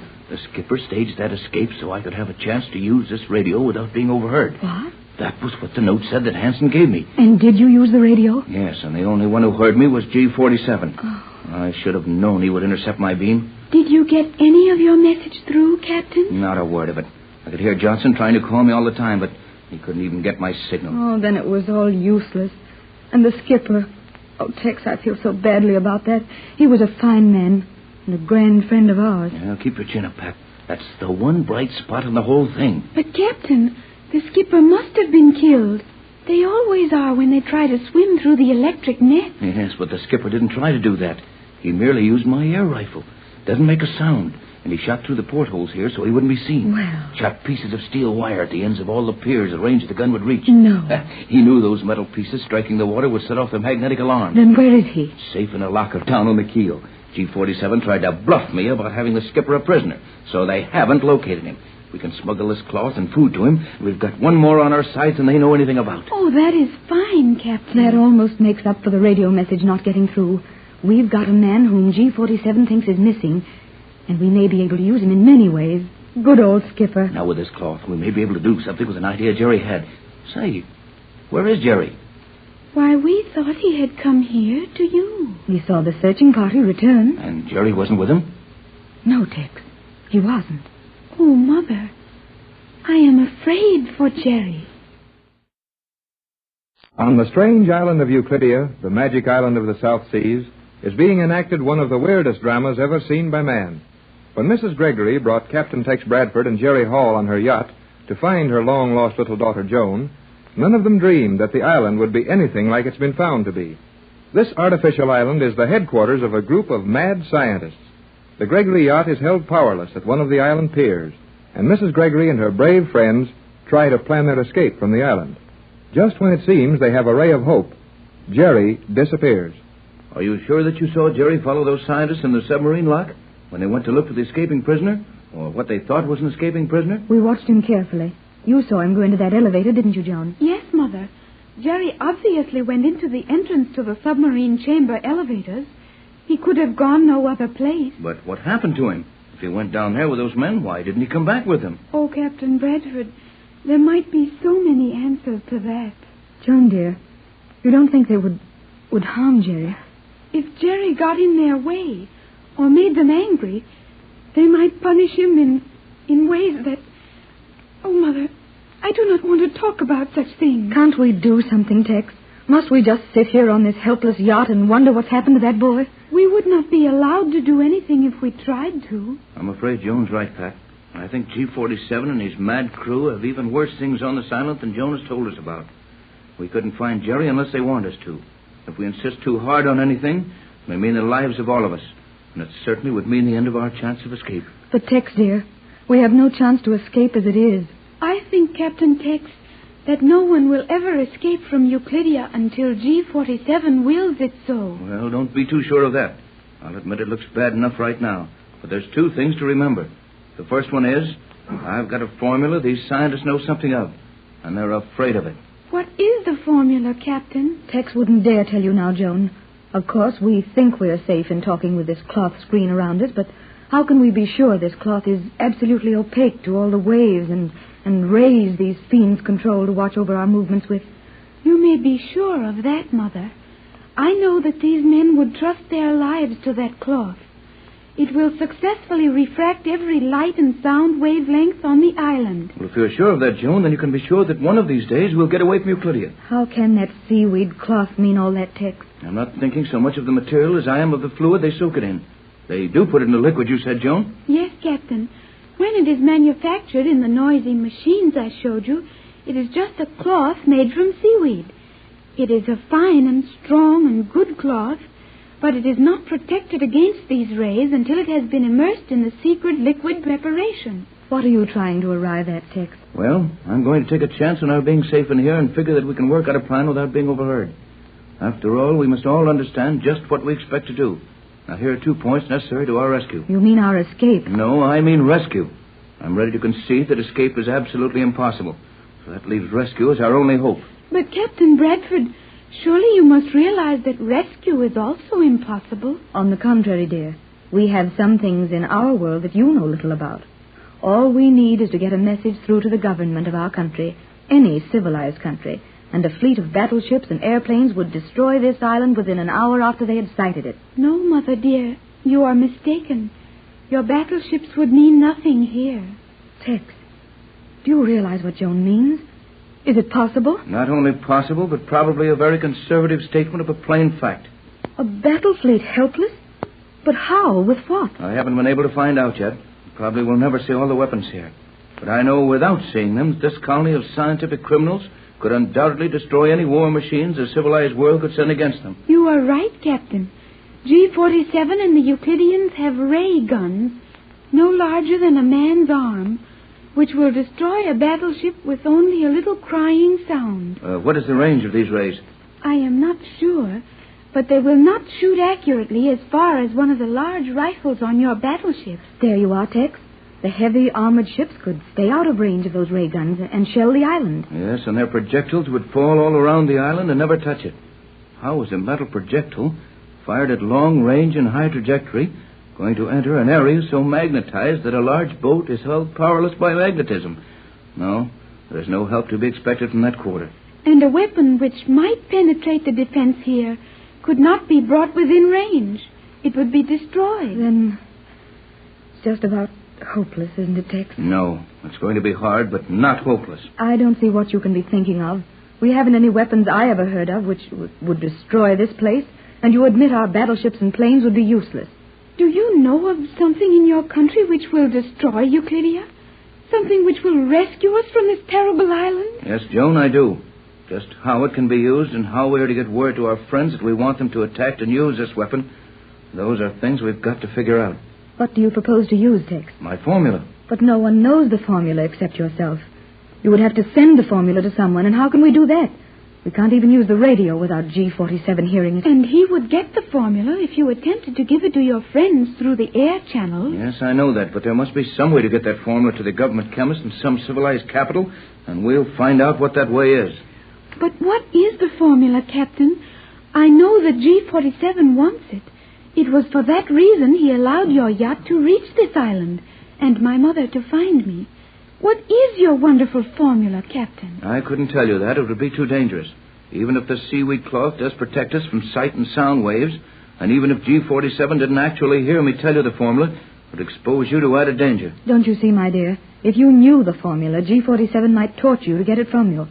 Tex has protected Jerry and me the same way. No one in the world knows the formula but the captain. And everyone knows that he alone has it, so the rest of us are safe in that way. I did not mean to tell me the ingredients of the formula, but just what it will do. G-47 knows that much about it now. Yes, I thought so. And G-47 knows a great deal about my formula. Well, enough of that. We'd better be thinking about Jerry and what we can do for him. We can do nothing, only wait. Wait until it pleases G-47 to allow Jerry to return to us. Is this true, Tex? With all your knowledge of science, all my money and influence, and all our friends in the world out there, we must just sit quietly while a mad scientist does as he pleases with one of our party? Yes, I guess that's about right. Here we are. sitting in a cloth room within a little cabin, trying to plan an escape from the most powerful man the world of science has produced. I wish Jerry were here. You do not understand the terrible things that could happen to him here on this island. Don't you think we ought to go and look for him, Tex? I'm sorry, but I don't. Whatever has happened to the boy, it's something G47 has planned to have happen to him. And for the sake of ourselves, our rescue, and possibly the safety of many others, we've got to keep quiet and let G47 do as he pleases. I think there's no danger of his hurting Jerry, or any of us, unless... J12. Unless he gets my formula, then. J12C calling J24Y. Hello, J24. There's Johnson. Hello, J24Y. Hello, Bradford. J12C standing by. Your last message received and logged. Your position 29 south, 124.30 west. Can't understand why no signal from you, since I warned you of storm center at 27 degrees south. We'll be standing by when possible. Johnson standing by. Good old Johnson. He'll get to us some way. He knows that I would have the receiver standing open if possible. It won't be long until we have a friend within striking distance. Hey there.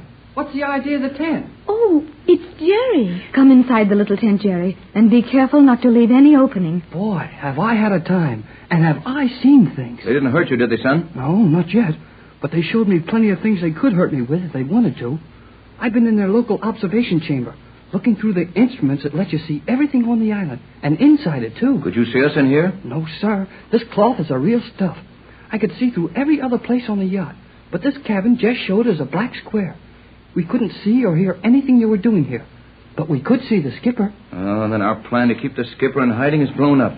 I was of the opinion that it would do no good to hide him in the hold of the boat without this cloth to cover him. No wonder they weren't more worried about his escape attempt. And of course they gave up looking for him just as soon as their instruments located him on the yacht. I guess they let me see all that, just so it would scare us out of not trying any more tricks on them. Yeah, we're going to try one more, just the same. You're sure we can talk freely here, kid? Oh, absolutely. This cloth stops all the loud and sound waves. Okay, then. Pat, will you and Joan take a few turns around the deck, just to be sure no one surprises us, while Jerry and I work out a little plan? Of course, Tex. Come on, Joan. Call us when you're ready. Now, Jerry, we've got to figure how to get the formula of my universal solvent to Johnson. I didn't want Joan to know about it. Then she'll be safe from G47 when he tries to find out more about it. The universal solvent?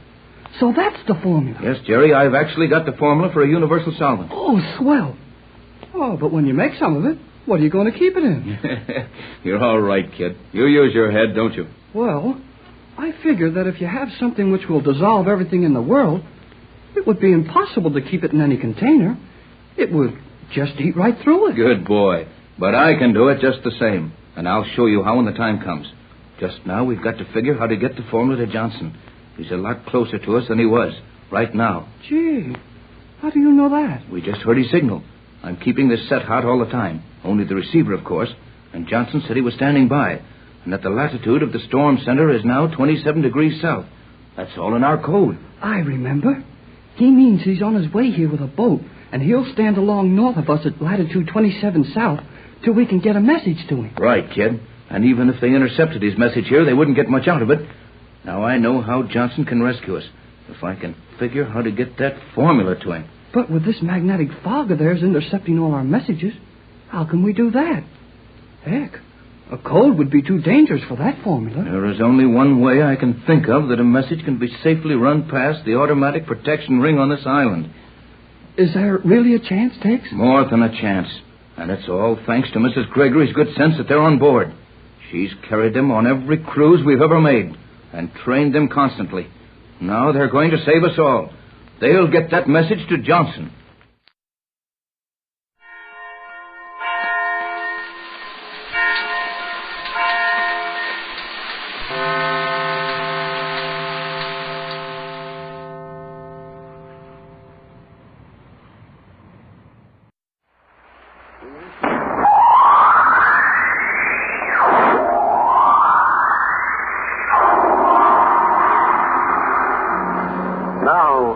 Step into the incredible, amazing future as we go Exploring tomorrow.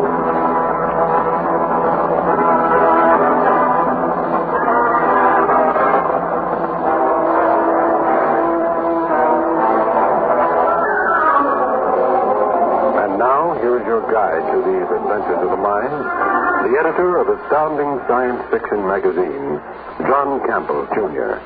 Tonight's story is about a liar. Ever stop to figure out just what you mean by a liar? A liar is somebody who doesn't tell the truth. Somebody who injures people by not giving the true facts. But suppose you had someone who injured people by telling the truth. Would he be a liar? I wonder just what a liar is. Exploring Tomorrow is presented by the Mutual Broadcasting System in cooperation with X-Lax, America's largest selling laxative, and the Reader's Digest, the most widely read magazine in the world. In a moment, John Campbell returns with the story of The Liar. Question of a robot. The idea of a robot. That certainly seems like pure science fiction stuff.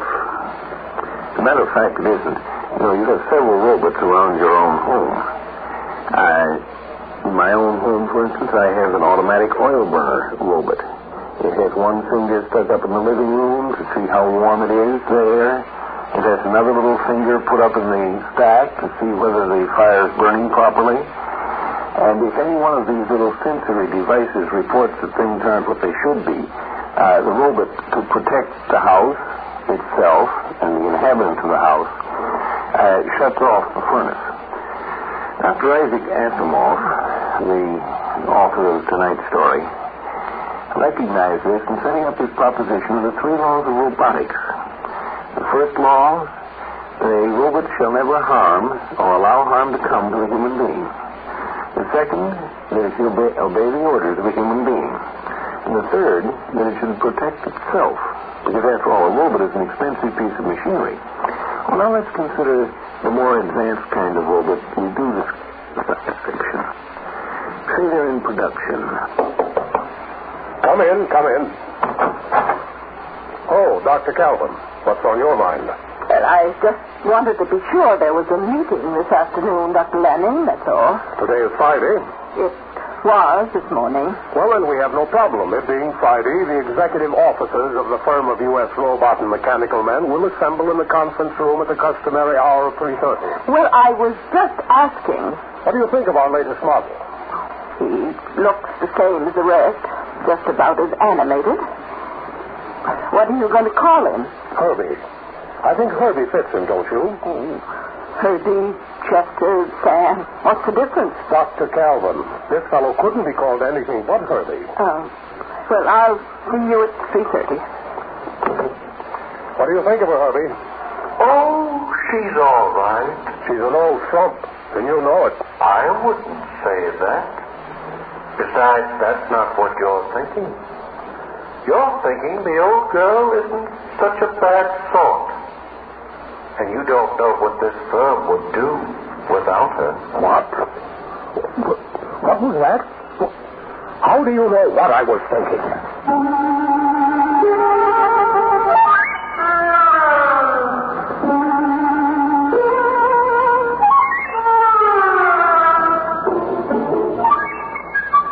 Dr. Calvin, Dr. Bogut, I have purposely confined today's meeting to we 3. We're in trouble. Serious trouble. What kind of trouble, Dr. Lanning? Our latest model, RB-34, can read minds.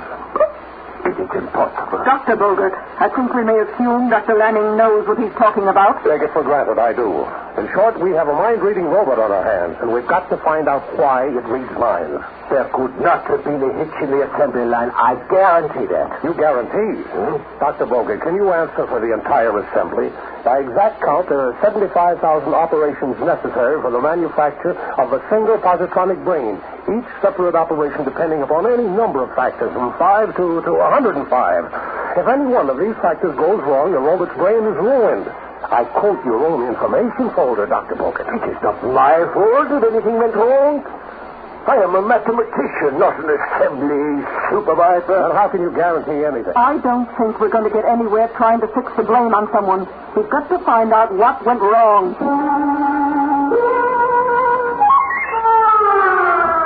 I want to understand you, Herbie. I want to get to know you. I brought you some books which you might like to read. By reading them, Oh, I can see at once these books won't interest me. Textbooks, aren't they? Well, yes, but You see, I find nothing to them. Your science is just a mass of collected data plastered together by so many makeshift theories. And so incredibly simple that they're not worth bothering about. Go on. It's your fiction that's so interesting. Your studies of emotions and human motives. Human emotions interest you? Isn't that really why you came to see me? What?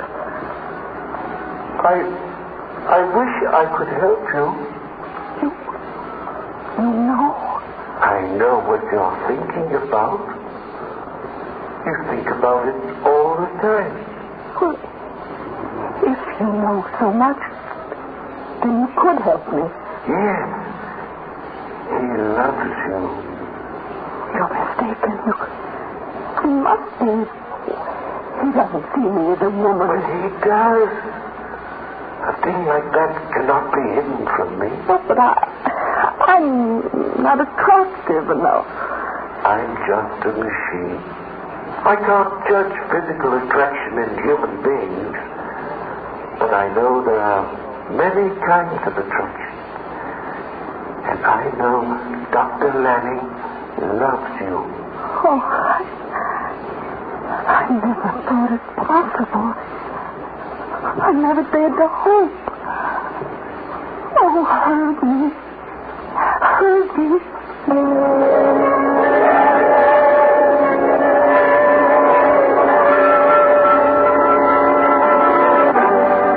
A man can do something by accident that he doesn't know how to do.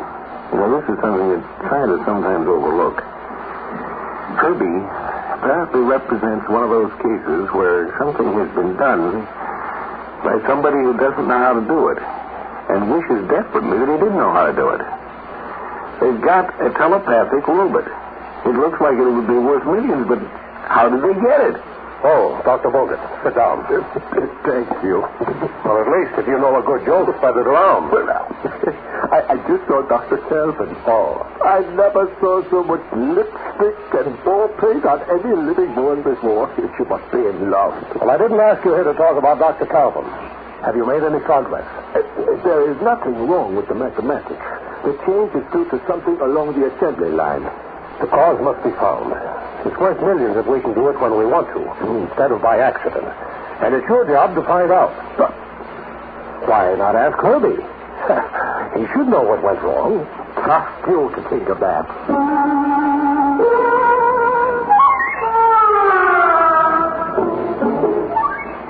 Herbie, listen to me, Tell me if I made any mistakes in my calculations when they built you. You made no mistake.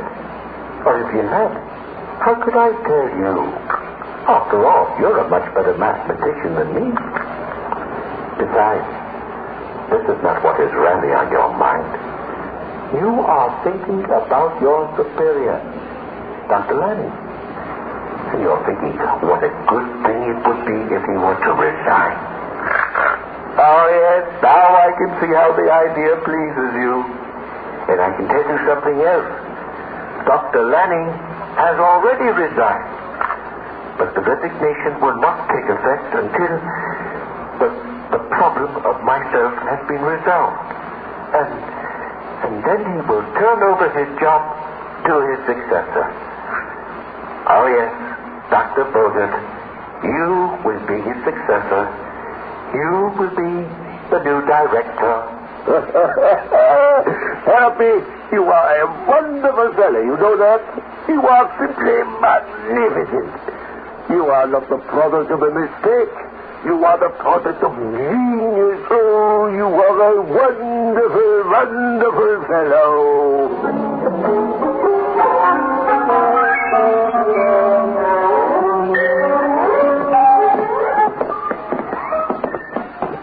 Dr. Kelvin, you are as colorful as the flowers, lady. May I compliment you? Have you seen today's newspapers? No, I really haven't had the time. He's going to be married to a girl half his age. Who? Dr. Lanning. Married. Ah, so that's it. That explains something. He's making new plans for the future. Yes, we must congratulate him. Yes, we must. Oh, yes, we really must.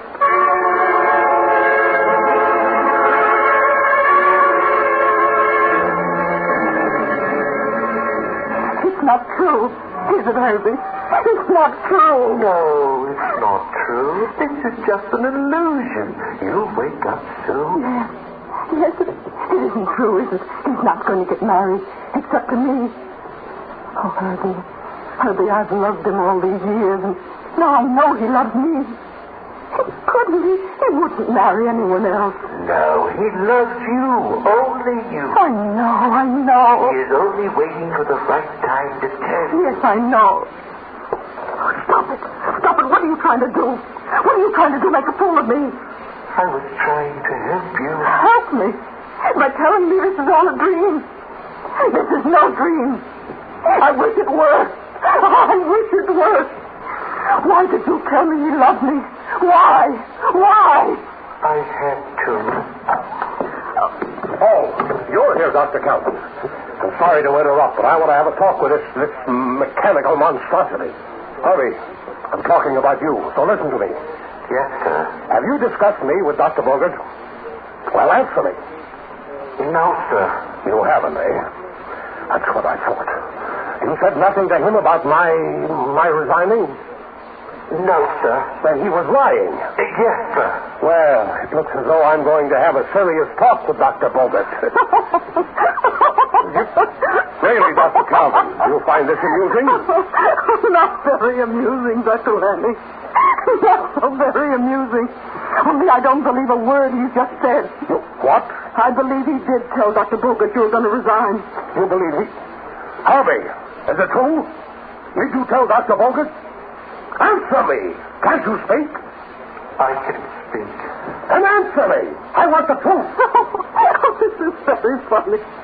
Three of us, the greatest robot experts in the world, falling into the trap. The same trap. He makes fools of us.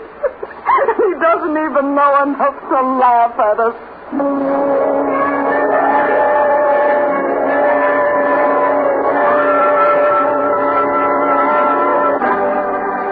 Had achieved by accident something they didn't know how to do. The robot was in the peculiar position of having knowledge but no wisdom. Well, Dr. Calvin? Dr. Lanning, have you forgotten the fundamental law we impress upon the positronic brain of all robots? Of course not. On no condition is a human being to be injured in any way. Even when such injury is directed by another human being. But what kind of injury do we need? Any kind. Any kind, yes. That would take in mental hurt, the deflation of ego, the blasting of one's hopes. What would a robot know about blasting of what? What? You're catching on, aren't you? Well, this robot reads minds. It understands about mental torture. Can't you understand now that if you ask it a question, it will give you the very answer you most want to hear?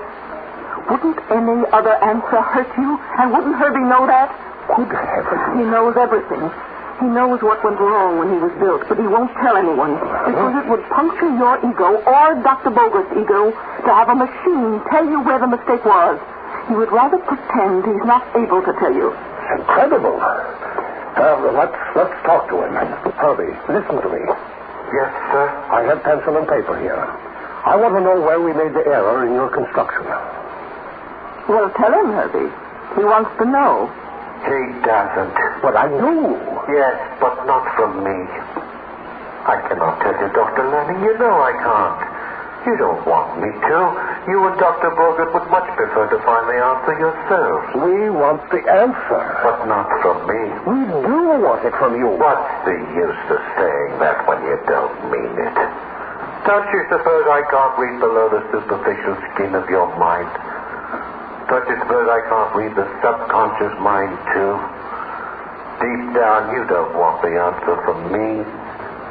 I'm just a machine, given the imitations of life only by virtue of the positronic interplay of my brain. A brain that is man's device. You can't lose faith without being hurt. I can't hurt you. I can't give you the answer. And still I insist you answer. I can't. Herbie, Dr. Lanning wants to know the answer. No, only by his own effort. Herbie, neither Dr. Lanning nor Dr. Bogert may ever find the answer. And Dr. Lanning must know. You must tell him. I can't. But if you don't, you'll hurt him. You can see that, can't you? Yes. And still, if you do tell him, you'll hurt him too. Yes.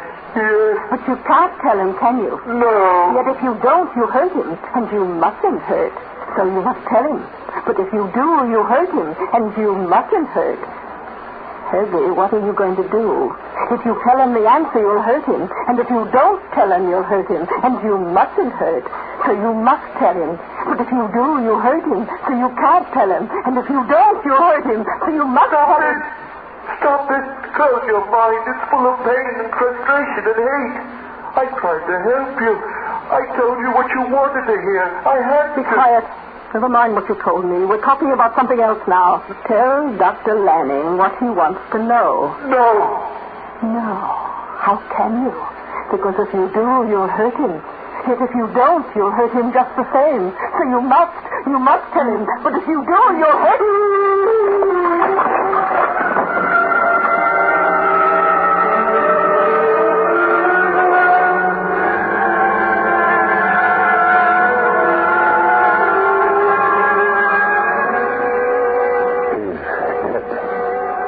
No.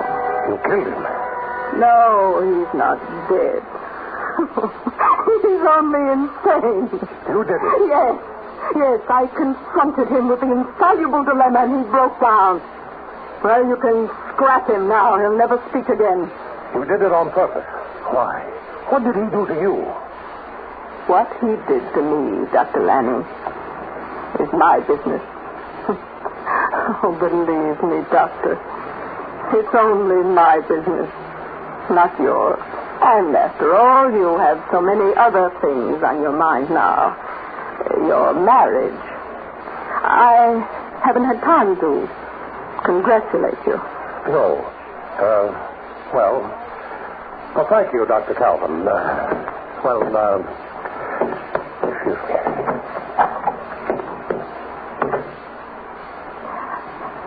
Herbie? You deserved it. You deserved to be destroyed. It was cruel what you did to me. It was cruel. Liar! Liar, that's what you were. Nothing but a liar!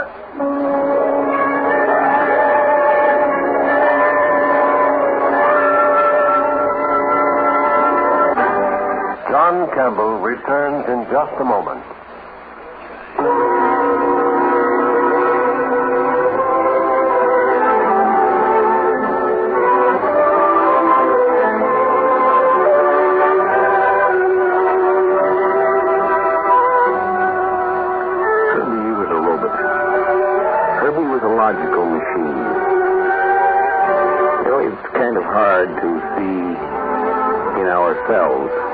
The things that are actually present. The truth hurts. Always has and probably always will. But Herbie, in many respects, is a child. You know, children are peculiarly logical. That's one of their great limitations. How many times has a child been in Herbie's position? A child between two warring parents, each demanding his loyalty.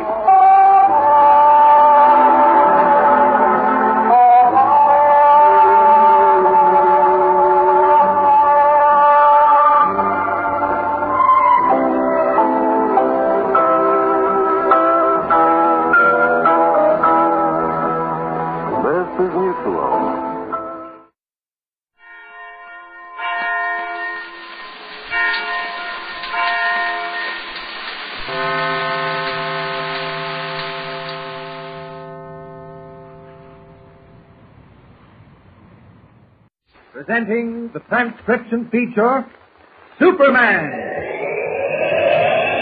Look, up in the sky. It's a bird. It's a plane. It's Superman. Yes, it's Superman, strange visitor from the planet Krypton, who came to Earth with powers and abilities far beyond those of mortal men. Superman who can leap tall buildings at a single bound, race a speeding bullet to its target, bend steel in his bare hands, and who, disguised as Clark Kent, mild-mannered reporter for a great metropolitan newspaper, fights a never-ending battle for truth and justice. And now to our story. When Martha Hawkins, the woman who worked at the Cedar Crest Sanatorium, broke down and confessed, she told an amazing story. Dr. Stone, whose real name was Andrew Wilson, had drugged the men on the football team with a white powder he had brought from the jungles of Central America, a brain-numbing powder, the effects of which could be overcome by just one special antidote known only to the chief of the native tribe from whom the powder had been secured. The location of the tribe was noted in a diary Andrew Wilson had kept, and Martha Hawkins offered to drive back to the sanatorium with Lois Lane and get the diary. Arriving there, she opened the desk drawer, but instead of producing the diary, aimed a revolver at Lois and warned her not to move if she valued her life. Dazed, Lois stared into the woman's burning eyes, realized she was half mad. Listen. I'm warning you, Miss Lane. Don't move, or I'll shoot to kill. Why are you doing this, Miss Hawkins? Don't call me Miss Hawkins anymore. I told you who I am. I'm Andrew Wilson's sister. We plan this together. It's not going to fail, even if Andrew is dead. Then there isn't any diary. You lied to her. Oh, there's a diary, all right. And it tells the location of the tribe, too. It gives the chief's name. But you'll never see it. Nobody will see it. I'm going to burn it before your very eyes. I'm going to let you watch the pages shrivel up and turn to ashes. But why? Why are you doing this? Because that money belongs to me. I'm no fool. I know that if the university doesn't claim the $3 million, the sanatorium will get part of it. $1 million of it. And I'm the sanatorium now that Andrew is dead. Is that reason enough? No, it isn't. I told you what the university was going to do with the money if they got it. I told you about all the thousands of children who would benefit. Doesn't that mean anything to you? You can't talk me out of it with all your pretty speeches. Don't try. I'm not making pretty speeches. There's nothing pretty about infantile paralysis. Nothing pretty about boys and girls who aren't able to walk and run and play. Stand back. Don't come any closer or I'll... I'm not coming any closer. Why don't you put that revolver back in the desk and listen to me? I'd be a smart one if I did, wouldn't I? But you don't know what you're doing to the lives of thousands of children. And what about my life? Isn't that important? Yes, of course it is. I'd like to help you. You must think I'm out of my mind. Wait. I'll show you whether I am or not. I'll show you Andrew's diary. And then I'll burn it. There. Here, look at it. All the information you and your fine friends want but won't ever get. It's going to crumble into ashes. Nothing but ashes. Martha, listen to me. Don't you, Martha, me? I know your kind. Newspaper reporter, always snooping around. Stand back, I tell you. Stand back as far as I can get against the wall. All right. Now, look out a fire. The big one. To make sure everything burns. First, some paper. Now, a little kindling wood. And set a match to it. Look at it. It's beautiful. It's beautiful. The bright orange flames leap high and cast a weird light on Martha Wilson's face as she prepares to consign the precious pages of her brother's diary to the fire. Meanwhile, back at the university, Clark Kent has a strange feeling that all is not right. To satisfy himself, he's put through a call to the sanatorium, and the phone rings as Martha Wilson opens the diary. Who's calling at this hour of the morning? I'm not going to answer it. Let it ring. It may be important. Can't tell. All right. But don't you move. Hello? Hello, Miss Hawkins? I thought so. It's your friend, Clark Kent. Hello? Hello? Yes, Mr. Kent. We're just about to leave. Clark, help! Wait! Pretty smart, Miss Lane, but it won't work even if he did hear you. He's 50 miles away. I could burn 1,000,000 diaries in the time it would take him to get here, and there's only one. Well, just let me say one You thing. said enough. Now, once the pages turn to ashes, one at a time. 1, 2. Stop it, you're mad. You don't know what you're doing. 3, 4. Clark, you can't be. Clark, the diary, take it from her. You can't have it. Into the fire. There. I'll get it. Don't you burn your hand, Clark. I got it. It's just scorched. No, it's burned. It's ashes. It's nothing but ashes. I can tell. She's out of her mind, poor thing. I think you're right. Keep an eye on her. I'll call Reynolds and have him send an I ambulance. don't care. I'll get $1 million. All for myself. Yes, of course you will, Martha. Now, here, sit down and rest. Metropolis 4860, please. What happened here, Lois? She pulled a gun out of the drawer and her whole attitude changed. That crying back to the university was just an act. Do you know who she is? What do you mean? She's Stone, or Wilson's sister. Hello, Professor Nelson. This is Clark Kent. Yes, will you tell Commissioner Reynolds to send a police ambulance to the Cedar Crest Sanatorium at once? I can't explain now, but I will when I see you. Yes, that's right. Thanks. Goodbye. Did you say she's Wilson's sister? Yes, and she knew all about the Richards' will and the money coming to the sanatorium. My heart sank when she began throwing the pages of that diary into the fire one by one. How many are missing? Only the first 4. And, by the way, how did you get here so fast? You called, and then less than a minute later you opened the door. I'll explain that some other time. I want to look at this diary now. All burned, nothing but ashes. See here. Now, here it is. June 12th, 1935. Finally convinced the chief of the Nawan tribe to give me a small supply of the powder and crystals.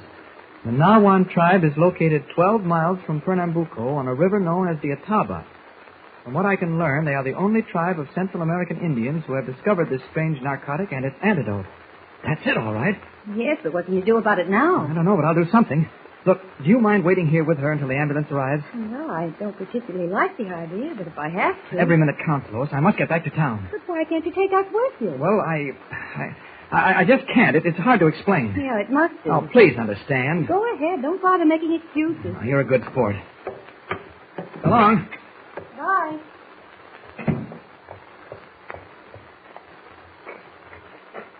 There's absolutely no way of telling her I didn't come by car. If it is, I'll have plenty to explain. All that can wait. Right now, I'm going to take the longest trip I've ever attempted. As Superman to Pernambuco, Central America. There's one chance in a million of success. But I've got to take it. Up! Up! And away! Like some giant bird, Superman wings high into the air, hovers for a moment as his keen eyes take bearings, and then, almost with the speed of light, streaks southward over flat plains and rolling hills, over the deep blue waters of tropical seas, high above snow-capped mountain peaks, and down into deep valleys where the sun burns like a ball of fire. Finally, he comes to rest at the edge of a massive jungle. Off in the distance, the gray mud houses of a settlement mark an outpost of civilization. Assuming the disguise of Clark Kent, he walks toward the town, and an hour later is seated at the desk of John Carter, manager of a Pernambuco rubber plantation, telling him his mission. So, you see, Mr. Carter, no effort must be spared to locate that Indian tribe and secure some of the crystals that will serve as an antidote. It's an amazing story, Mr. Kent. Almost unreal. Oh, it's real enough. I can vouch for that. Where did you say you landed your plane? Oh, about 5 miles from here on a flat piece of land. A perfect spot. Well, I don't know whether it's quite safe there. The natives are extremely curious and destructive. Oh, I think it's all right. I wouldn't worry about it. The important thing is, how can I get to this Nawan tribe? Well, you'll never get there alone, Mr. Kent, and if you did, you'd never come back. Why? The Nawans are still headhunters, despite every effort that's been made to civilize them. I know of only one man who can help you. The only white man in this part of the country who dare lead you to the Nawan tribe. Can I get hold of him? Time is important, you know. Well, I think we can find him. He's a strange character, Mr. Kent. Nobody knows what brought him down here, even. Nobody knows exactly what he does, either.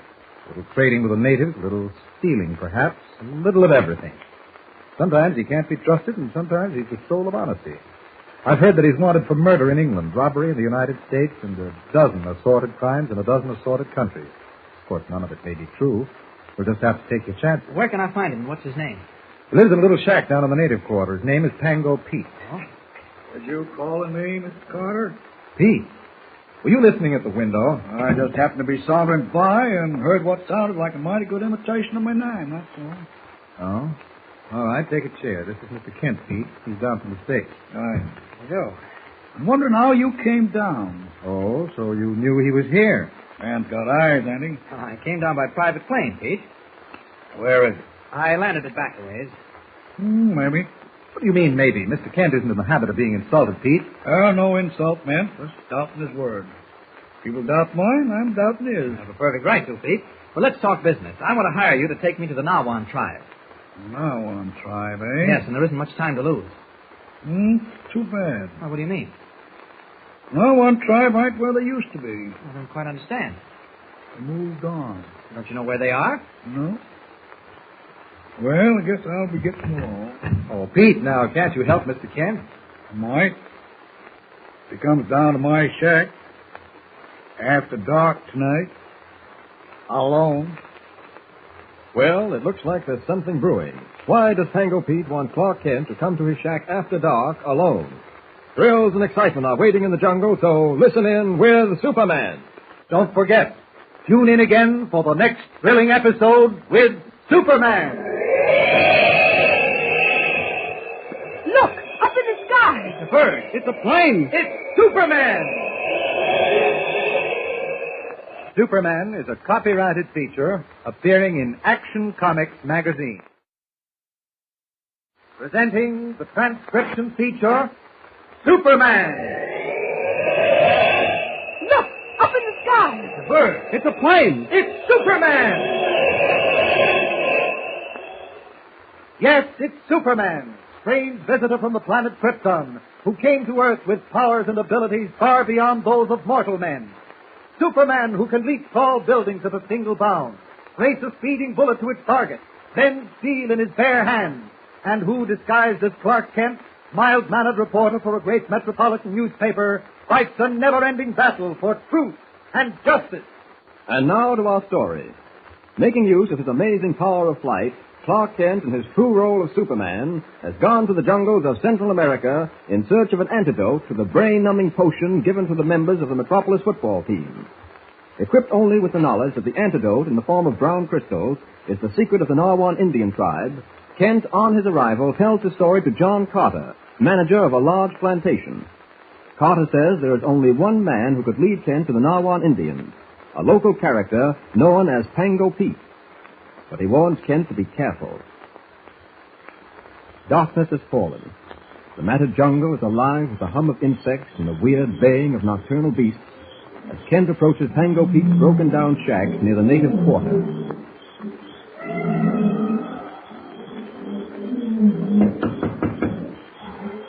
Who's there? Mr. Kent. Come on in. Good evening. Close the door and slip the bowl, eh? Have a seat. There ain't nothing but that rush-bottom stool, but it'll hold you likely. Thank you.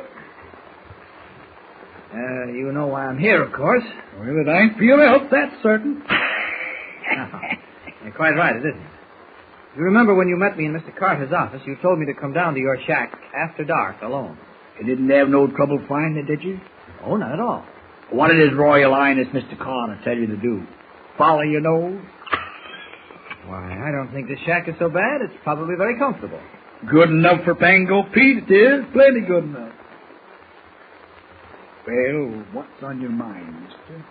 I want you to take me to the Nawan tribe. Oh, just like that, eh?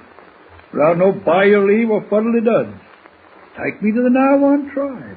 Of course, I intend paying you for it. Oh, and that shows your art's in the right place, don't it? Now, look here, Pango, whatever your name is. Now, me bullet boy, keep hold on your temper. Mind you're in the jungle now. We go slow here. I haven't time to go slow. Hey, you better find time. There's plenty of it around. There's only one thing I'd like to know. Are you or are you not interested in earning some money? Well, now, that depends on how hard I gotta work for it. Maybe His Highness didn't tell you, but I'm retired. Yes, Mr. Carter mentioned something about it. Yes, I've been retired for years, living off the fat of the land and taking orders from nobody. Then you're not interested in making some money? Well, I might be influenced into coming out of retirement. All right, then let's get down to business. All you'll have to do is take me to the Nawan tribe. I'll handle the rest. You've got a nice head, mister. Good shock of air. It'll set fine on a pole. What are you talking about? Slip that bolt and open the door. Open it gentle now. Them Indians ain't so good.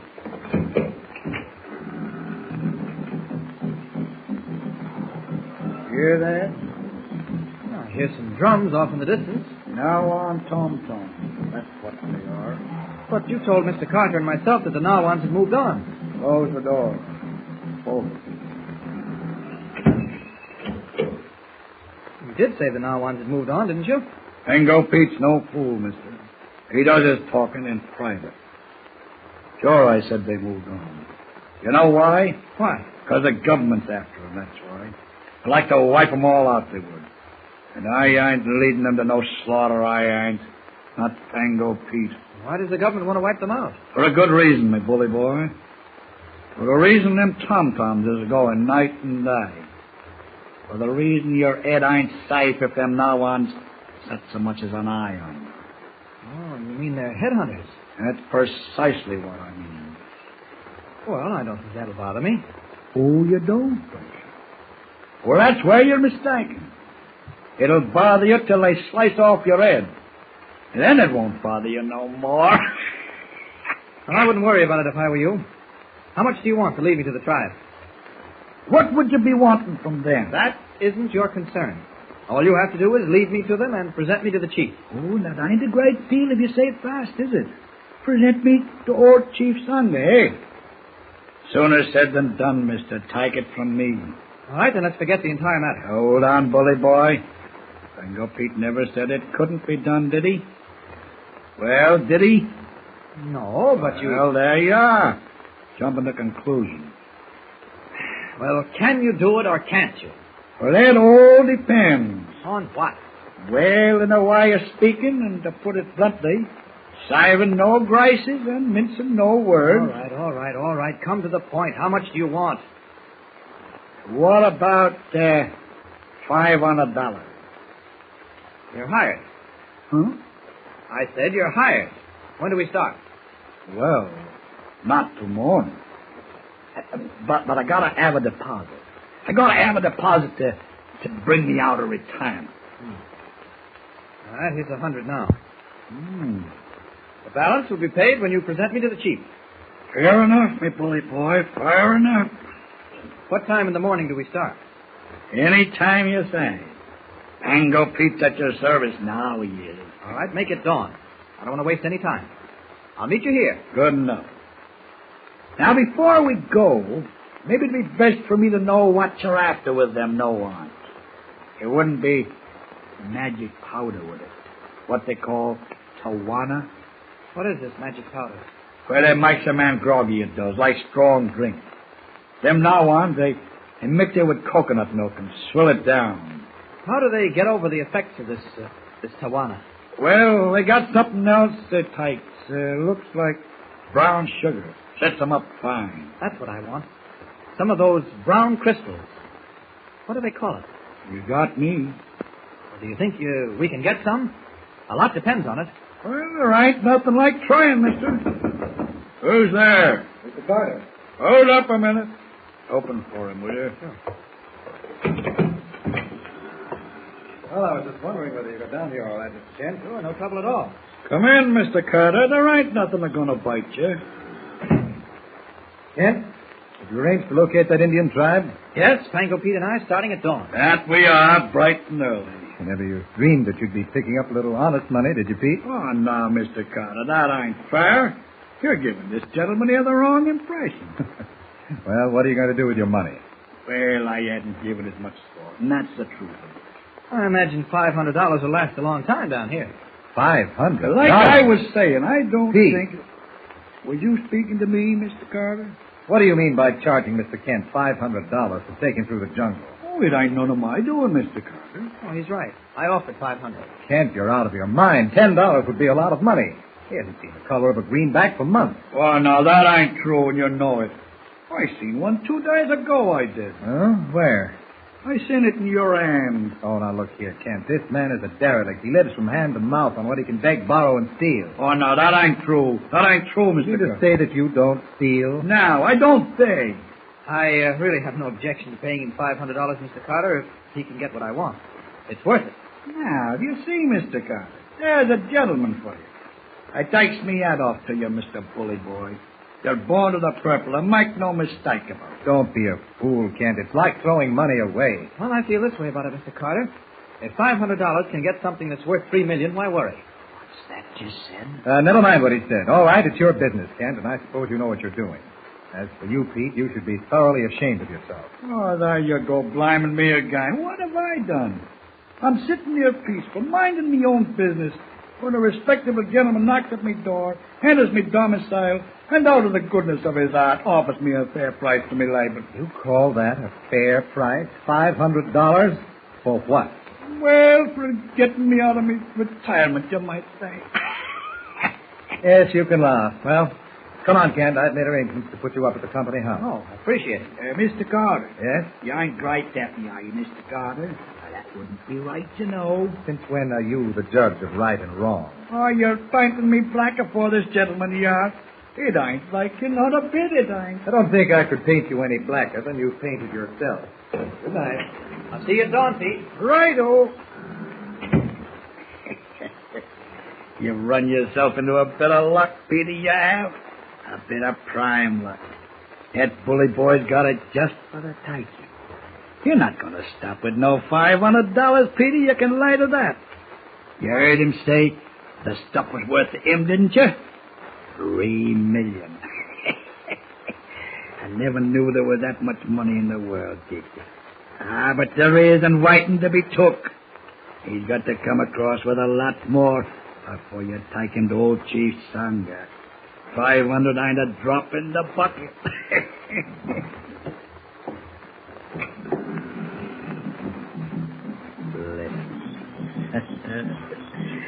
Listen to them now on tom-toms a-beating. They sound good tonight, don't they, Petey? Maybe old Chief Sanga's got himself some new ends. Maybe he'll have one more tomorrow, eh, Petey?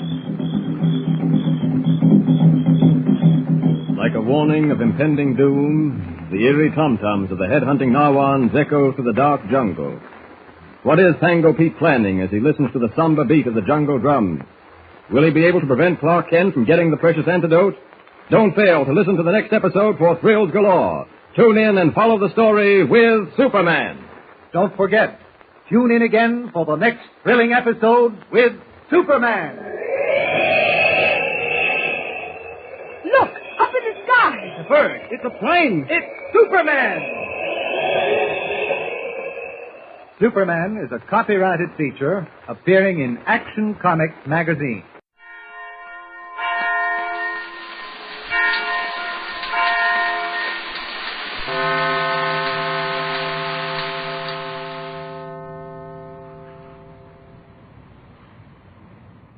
Kellogg's Pep, the build-up wheat cereal, invites you to rocket into the future with Corbett. Hey, Cadet.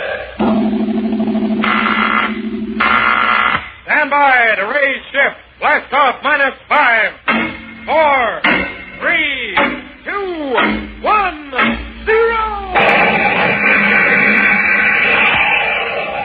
As towering rockets blast off to distant planets and far-flung stars, we take you to the age of the conquest of space with Tom Corbett. Space Cadet.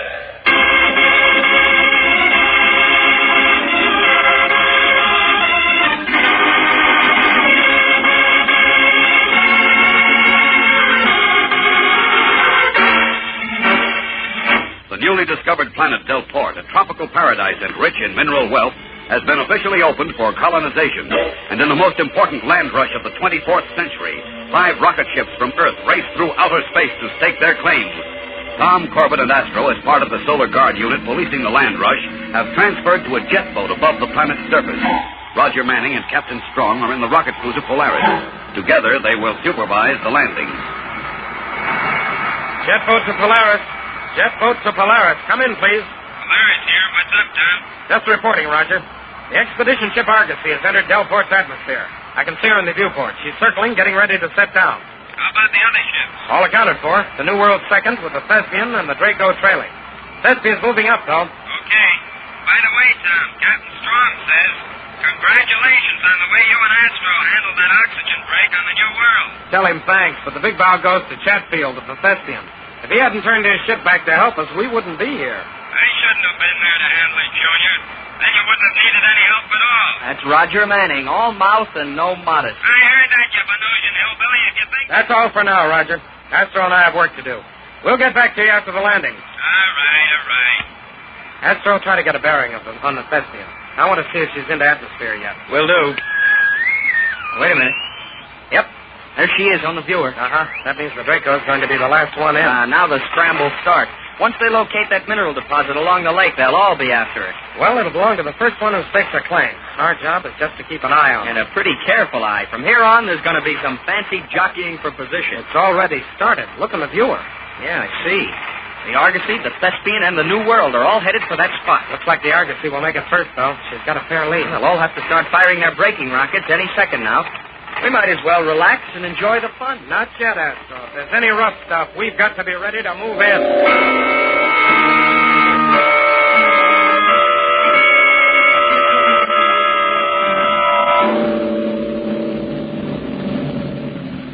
I say, Polk, how does it look?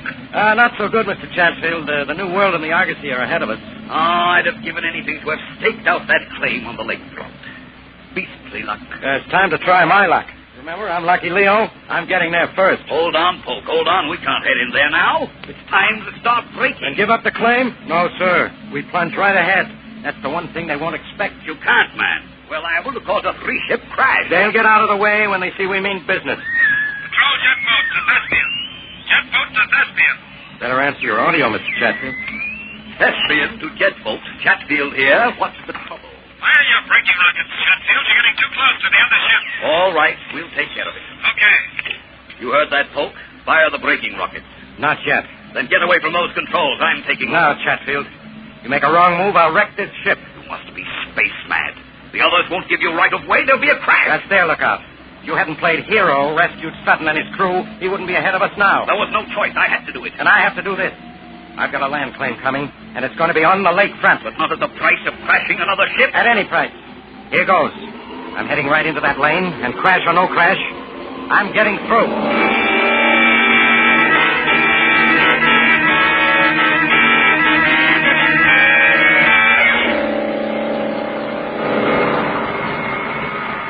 Look at that fool ship, Tom. What's the matter with Chatfield? I wish I knew. Let's get him again. Patrol jet calling Thespian. Come in, Thespian. He's not answering you. Thespian, do you read me? Come in, Chatfield. There he goes, diving right between the New World and the Argosy. Quick, Galaxy. Come on, Astro. We've got to stop it. Hey, you're the boss. Let's move in. I'll try the audio again. Patrol jet to Thespian. Veer off, Thespian. That's an order. They must have gone crazy aboard that ship. Patrol jet. This is something on the New World. Do something quick. That idiot Chatfield is going to kill us all. I'm trying to head him off, Sutton. He doesn't answer his audio. Look out, Corbett. The way he's headed now, he's plunging straight toward you. That's right, Tom. Hang on. We're going to crash.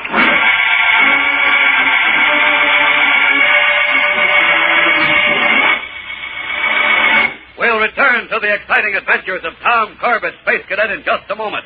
So stand by. Well, spacemen, the days are getting longer, the weather's getting warmer, and vacation time is right around the corner. Say, you know what that means? Well, it means you'll have more time to do the things you really want to do, to get outdoors and run around with your friends. Of course, it also means you're going to need plenty of food energy. So you ask Mom to get you a package of that wonderful build-up wheat cereal, that swell-tasting cereal, Kellogg's Pep. And remember, when you do that, you're right in line to receive an important piece of official equipment from Space Academy Supply Headquarters. Now, just think of the fun and excitement you'll have wearing a pair of official space goggles. They're made of one sweeping curved piece of clear colored plastic. You look like a regular space cadet when you wear these space goggles. You like to wear them when you're out on the beach because they help reduce squinting sun glare. And you make these space goggles your standard equipment when you're riding in a car or piloting your bicycle against a heavy wind. Now, here's how you can get your very own pair of official space goggles. Make a note. Take one box top from Kellogg's Pep, 25 cents, and your name and address. One box stop from Kellogg's Pep, 25 cents, and your name and address. Send to Kellogg's, Box 346, Battle Creek, Michigan. Repeat. Send to Kellogg's, Box 346, Battle Creek, Michigan. Spaceman, send away today for your official pair of space goggles.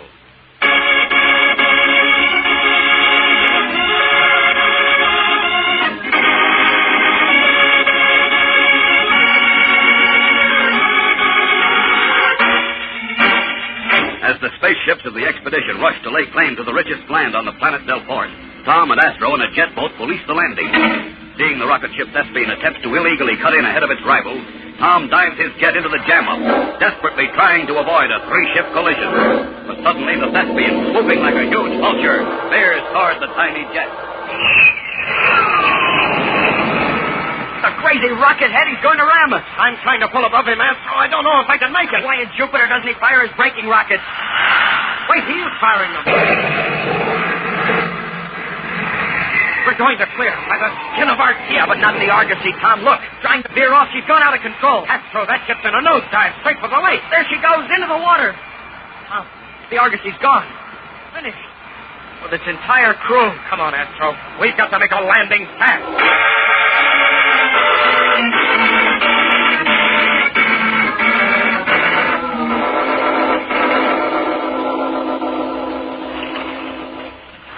That's where she went under, Tom. Right off this point. And no sign of her. No sign at all. Hold on, Tom.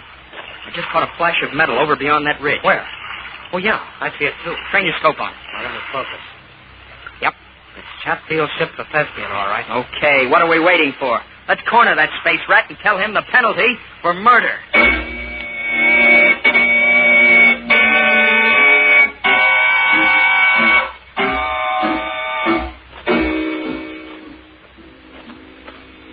There's the Thespian, but it looks deserted.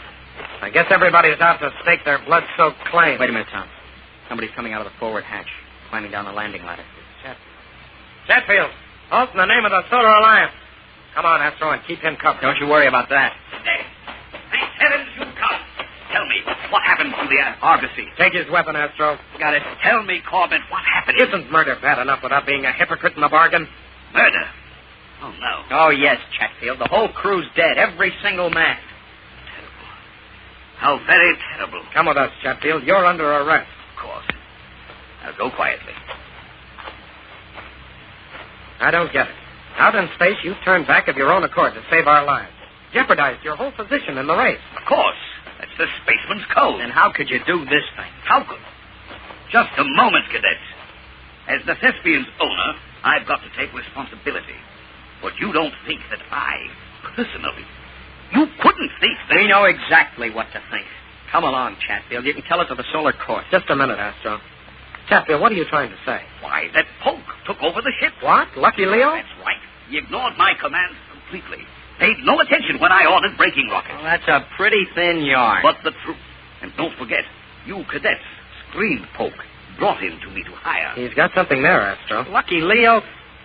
Where is he, Chatfield? How should I know? As soon as we sat down, he headed for the hills to stake a claim. Astro, we've got to find him. Right, Tom. Tell me, cadets, am I at liberty to stake out my own claim? Not just yet. We'll have to report all this to Captain Strong. Alas, alas. Is this why I have raced halfway across the universe? To have the prize snatched from me for something which was no fault of mine? We don't know whose fault it was. Not yet. But by the time I am cleared, and I am certain I shall be cleared, all the most desirable land will have been claimed. Sorry, Chatfield, it's out of our hands. This is a decision Captain Strong will have to make.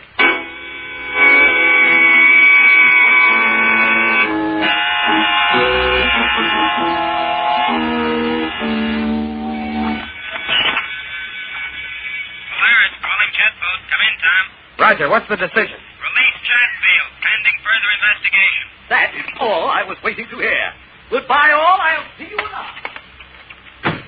Any further orders, Roger? Yeah, Captain Strong wants you to scour the whole Lake District for Polk. When you find him, bring him to the Polaris. The captain wants him. The captain wants him? No more than we do, sonny boy. No more than we do.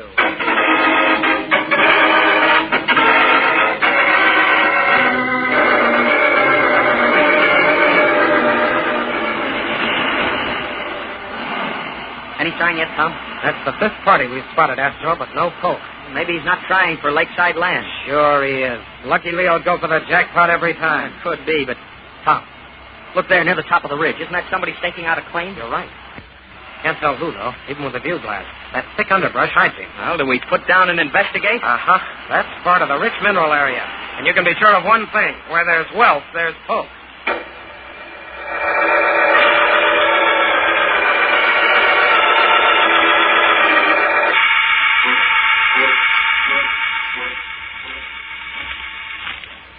We're coming to the summit of the ridge, Astro. He's over this way, I think. Keep your gun handy. He may put up a fight. Don't worry, he will. Look out! Get back! You fall! Who's that? Tom, look, there's a man falling into the lake. Oh, come on! And there's Polk running down the side of the ridge. Polk, stop! In the name of the... Into the lake! I gotta save him! Polk, wait! Will you look at that? He's diving off the high ridge. He'll be killed. There he goes! Hurry, Astro! Hurry! We've got to pick up the pieces!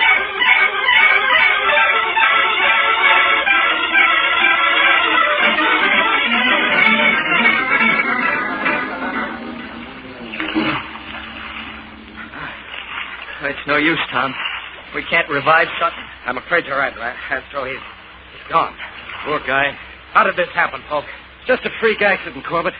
I just finished staking out that ridge when I saw Sutton coming. You mean you had it staked before he arrived? That's right. Well, then what? Well, I was waiting to tell Sutton he was too late. But about 50 yards from me, he missed his footing, started tumbling back toward the ledge. Well, I shouted a warning to him, but it was too late. He went right over into the lake. We saw you jump in after him. Too late, though. Boys, I feel pretty awful about this. It's still pretty lucky for you that you tried just the same. What do you mean? Well, Polk, jumping in to save another man's life is going to be a point in your favor when... Wait a minute. When what? When Captain Strong tries to find out who's to blame for the crash of the Argosy. You're out of your mind. Chatfield was in command of the Thespian. He admits that. He also claims you disobeyed his orders, that you blasted right ahead, so that you're responsible. Boys, that's the best yarn I've heard in years. And will I punch it full of holes? Well, you'll get your chance. Captain Strong wants to see you at once. Lead me to him. Oh, just one thing. What's that? I want to make sure of my claim. Covers the lakefront there and the entire ridge. Okay, you know how to fill out the form. Chatfield, as rocket ship owner, gets 60% and you get 40%. Boys, that's not quite the situation. I'm claiming a full 100%. Well, you can't do that. Only ship owners can claim full title. Yeah, but you see, I happen to be a ship owner. What? Well, nothing in the regulations says a man has to come on his own ship. I came on the Thespian, but I'm owner of the Draco. The one that came in last? That's right. Well, I'll be... Hey, you're a shrewd boy, Polk. I wonder. What, Tom? Astro, I've been adding things up in my mind. See if this makes sense to you. Sure. What's all the space gas? If Strong wants to see me, let's go. This won't take long. Astro, let's say there's a ship owner. He's got a slow ship. He knows it won't be the first one in, so he tries to sign on as a crew member on a faster rocket. Nothing in the rules against it, boys. Not a thing. That's right. But the crews are all set. So our man puts on the uniform of a New World crewman, almost kills the pilot of the Thespian, and gets hired in his place. Space gas, Corbett, you're dreaming. Go ahead, Tom. Dream some more. Now he's on the Thespian, but the New World's in the race, too, and she's a fast ship. So you know what he does, Astro? Listen, Corbett, you better be careful. What does he do, Tom? He starts a fire at the spaceport. While everybody's putting it out, he rigs up a bomb aboard the New World, set to blow up while it's in space. Does it add, Astro? It does, Tom. Well, add this in, too, Space Cadet. It's got a heat ray. Sometimes it doesn't pay to be so smart, Corbett. Polk, put away that gun. Sure. After I've taken care of you two, throw away your guns and start walking toward the lake. Do as he says, Astro. That's right. Now walk in front of me to the edge of the water. In 1 minute flat, you'll be dead. And those big red Delport fishes will take it from there.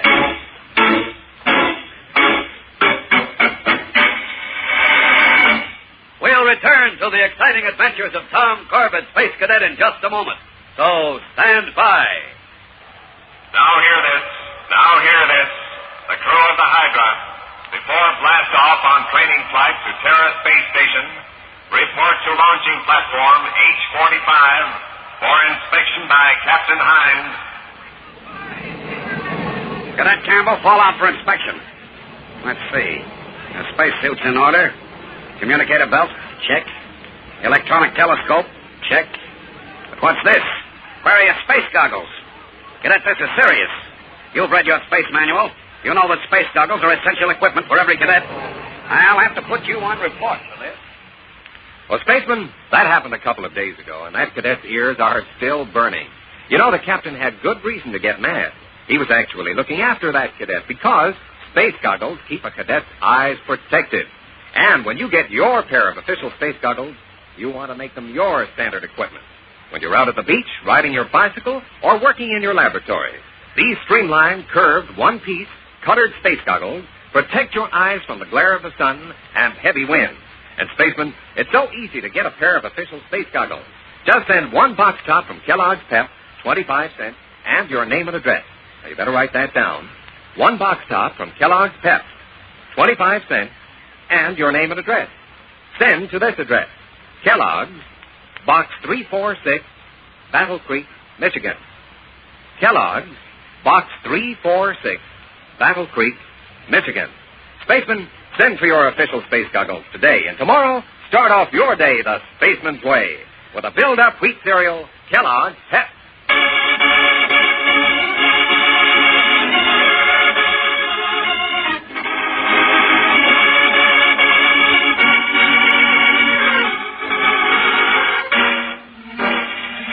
On the shore of the huge lake on planet Delport, Tom and Astro finally locate Leo Polk and accuse him of several crimes besides the crash of the rocket ship Argus. Polk draws a gun, and after disarming the two cadets, he orders them to walk before him toward the lake. Knowing that only a moment stands between them and certain death, Tom stalls for time. You won't escape the solar guard, Polk. They'll know you killed us. You underestimate me, Corbett. I can outsmart them just as I outsmarted you with my story of Sutton's accident. You mean you killed him, too? And right before our eyes. That was smart, Polk. Tell us about it. Sure, why not? You'll never spill it to anyone. I knocked Sutton off that cliff because he got to this claim first. Then I dove into the lake and held him underwater until I was sure he was through. Very clever. Yeah, but there's one thing you've overlooked. Captain Strong knows we came to look for you, and he's pretty good at putting two and two together. He can suspect till Jupiter jumps its orbit, proving it'll be another story. You two will be at the bottom of the lake, and in no shape to talk.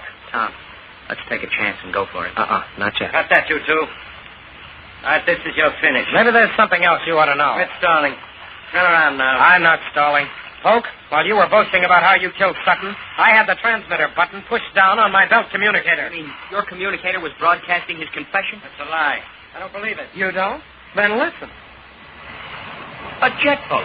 They heard it, Polk. Heard your confession. They're coming for you. Who are they? Captain Strong, of course, and Roger Manning. They're tuned into our communicators all the time. Coming up fast, right behind you. You're bluffing. I know you're bluffing. That can't be the Polaris jet boat. You were using it. Okay, then don't turn around. Don't look. But there's a ray gun on the jet, and when it hits you in the back, you move. You get back there in the shadow of the cliff. Sorry, that's an order we're not going to take. Get back or I'll blast you. Go ahead. Fire that weapon, and the next second Strong will burn you to ash. That can't be from the Polaris. Why don't you turn around? See for yourself. I can spot the markings from here. Scared, Tom. Really scared. Turning around. Not the jet, Astro. Jumping! Get off! Right there. Hold him, Tom. I'm getting his blast gun. You dirty space. I'll show you. You will, huh? Well, here's something to show you. Who's lucky now? Beauty, Tom. Right on the button. Thank Jupiter for that jet up there, Astro. I wonder who it is. You mean that whole business with the communicator was a phony? Just a big bluff. Come on, let's give this guy a welcome. He saved our lives.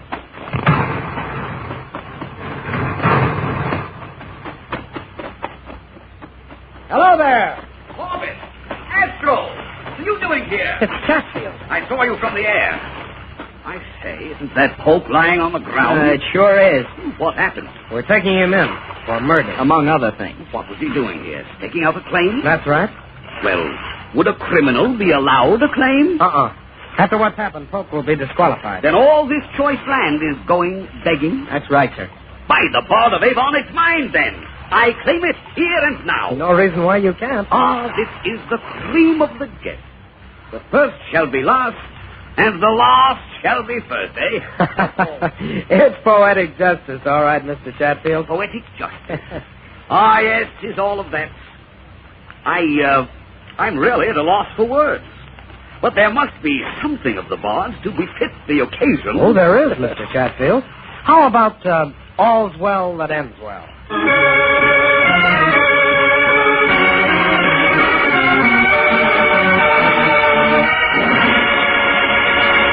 Don't miss the next action-packed adventure of Tom, Corbett, and the Space Cadet when they work with the Solar Intelligence Corps on Rhea, a moon of Saturn. The satellite of Death. Tune in, same time, same station for the next thrilling interplanetary adventure with Corbett, Space Cadet.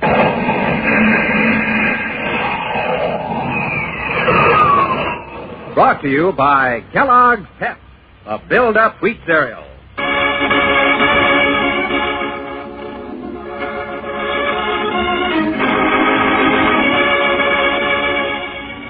Tom Corbett, Space Cadet, starring Frankie Thomas, can also be seen on television and appears in the comic sections of many of America's leading newspapers. Look for it daily and in weekend editions. Featured in the cast were Jan Merlin, Hal Markham, and Maurice Tarplin. Today's program was written by Gilbert Braun and directed by Drex Hines. Jackson Beck speaking. Kellogg's Raisin Bran, raisins and bran flakes too. They're out of this world, they're out of one package. Kellogg's Raisin Bran. Kellogg's raisins are honeycomb coated to keep them tender. The bran flakes crisper. Kellogg's Raisin Bran, raisins and bran flakes too. They're out of this world, they're out of one package. Kellogg's Raisin Bran. Eat Kellogg's Raisin Bran. Eat Kellogg's Raisin Bran. Eat Kellogg's.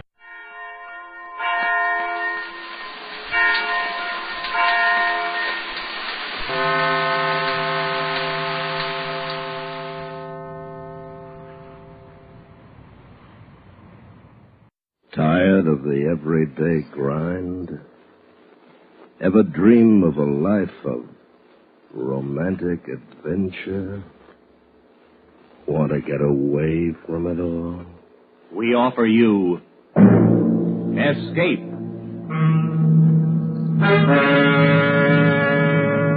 Escape, designed to free you from the four walls of today for a half hour of high adventure.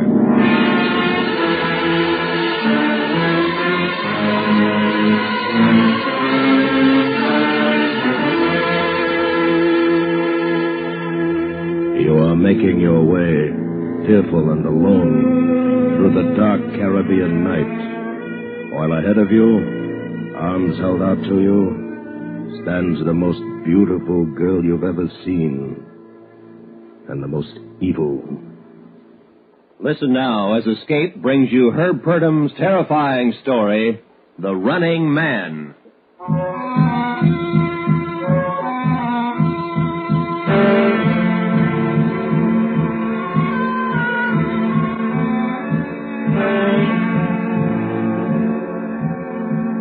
It was hot in Taylor that night when it began. The little Honduran banana port simmered and stewed in a sticky heat that made your bones soft and your skin wet. Even Chatto's casino wasn't much relief. The usual handful of Chapinis and Caribs crowded around Chatto's warped and tired roulette table, while above, the big ceiling fan slowly churned up the warm, smoky air. All right, little ball. Stop anchoring at number 4. Número 4, señores. Rojo. You win again, Captain Markham.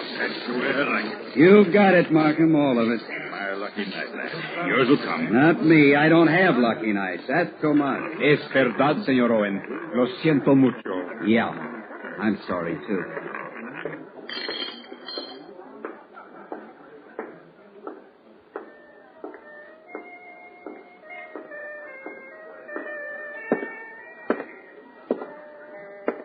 I was hoping you would not be coming to see me tonight, Owen. It's a monotonous world, Shadow. Every night you sit there on your stool playing that mandolin and watching me lose money. Every night I lose it and come to you to borrow it back. It's a pretty dull circle. For you? Qué lástima. I don't want pity, just money. 500 lempiras. Ah, yes. Well, come on, let's have it. You're in a hurry, Owen. Always in a hurry. I like to get places fast. I know, but I think maybe you're running so fast you miss what you are passing. Thanks for the philosophy, but I need the money more. What's the matter? My credit no good? You owe me 4,000 already, Owen. So? My plantation's worth 10 times that. Plantations, I don't want. Just money. Okay, forget it. I'll just have to sell some more bananas. Good night, Shadow. Buenas noches, amigo.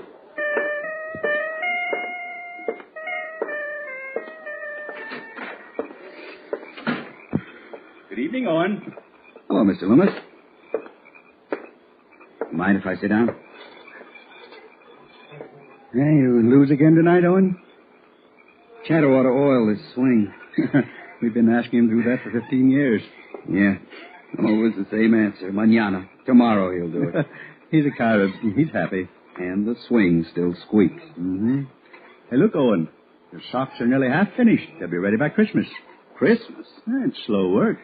You spend months knitting me a pair of socks you could buy for $5. I like to knit. Gives me time to meditate. Is that the same reason you stay in this hole? You've been a big man for the American Fruit Company 20 years. You must have enough to get out of Honduras. Yes, Owen, I have enough money to retire. More than enough, I guess. But it's not just the job. Taylor's my home, as it will become yours. Oh, no. Somehow I'm going to make enough money to pull out of here. You'll change your mind. You're young and patient with life. At least I get things done. It's true. In 3 years, you built up a fine plantation. You work hard, Owen. But you also throw a great deal away on Chateau's wheel trying to get rich in a hurry. Well, if you don't mind, sir, no lectures tonight. When can I start shipping? Well, what's your deadline? I've got an order for 3,000 stems of Baltimore cut, due there in 60 days. Company boat will be here in 3 weeks. I'll make space for your load. Thanks. Owen. You went broke inside? Yeah. Borrow? Yeah. You need some money to pay your field hands. Tell him to see my paymaster. He'll advance it. Mr. Loomis, I don't know what to say. It just seems you're always helping me when I... It's my pleasure, Owen. Perhaps someday you'll take over my place with the company. That would make an old man very happy. That'd make a young man happy, too. Good night, sir. One thing more. Yes? A word of advice, Owen, about Selena. Stay away from her. Why? Because of all the talk about her? She's a bad one, Owen. A devil. Even her own people are afraid of her. But I'm not a Carib. And speaking of the devil, I've got a date with her down at the beach. Look, sir. You don't believe in voodoo, do you? Not exactly, but I respect it. But I don't, sir.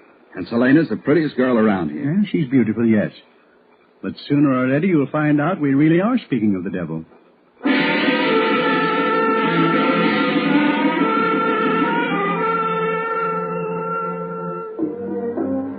When I got to the beach, it seemed empty except for a few sleeping gulls. Then I saw her coming towards me in the brilliant moonlight. Selena walked like a cat on parade, her body swaying in unconscious rhythm, her long black hair flowing loose and glistening over her bare shoulders. Swimming or talking or just lying quietly beside me on the warm white sand, Selena was a wonderful antidote for loneliness.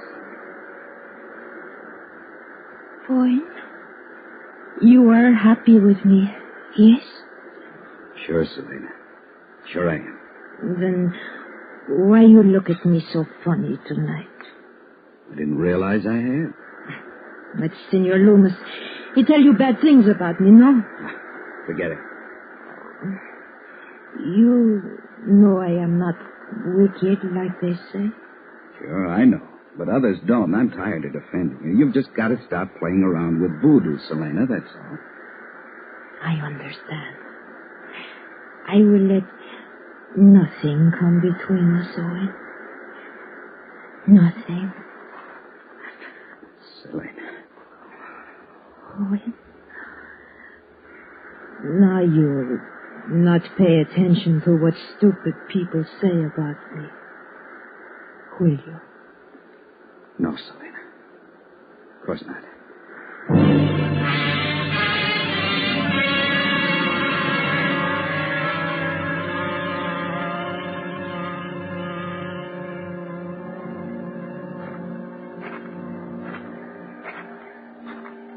Hello, the house. Anybody home? Here on the porch. Glad you came. I got a surprise for you. Surprise? How'd the loading go? Same as always. Ship's pulling out now. What's the surprise? My socks finished ahead of time? Oh, no. This is far more important than my knitting. Come inside. Well, you're certainly being mysterious about it. What is it that's... Oh. You must be Owen. I'm Betty Stannard. Betty's the daughter of a friend of mine, Owen. Yeah, and as a tourista, she'll need showing around the island. Oh, but Betty hardly needs some showing around, Owen. Well, of course she does, and I'm the one to do it. But you don't understand. She is... All right. We'll let her decide. How about it, Miss Stannard? Oh, well, you're rather impetuous, aren't you? You should see him when he's gambling. Well, Miss Stannard, what's the verdict? Can I be your guide? Well, since you insist that I need one, I'll be delighted.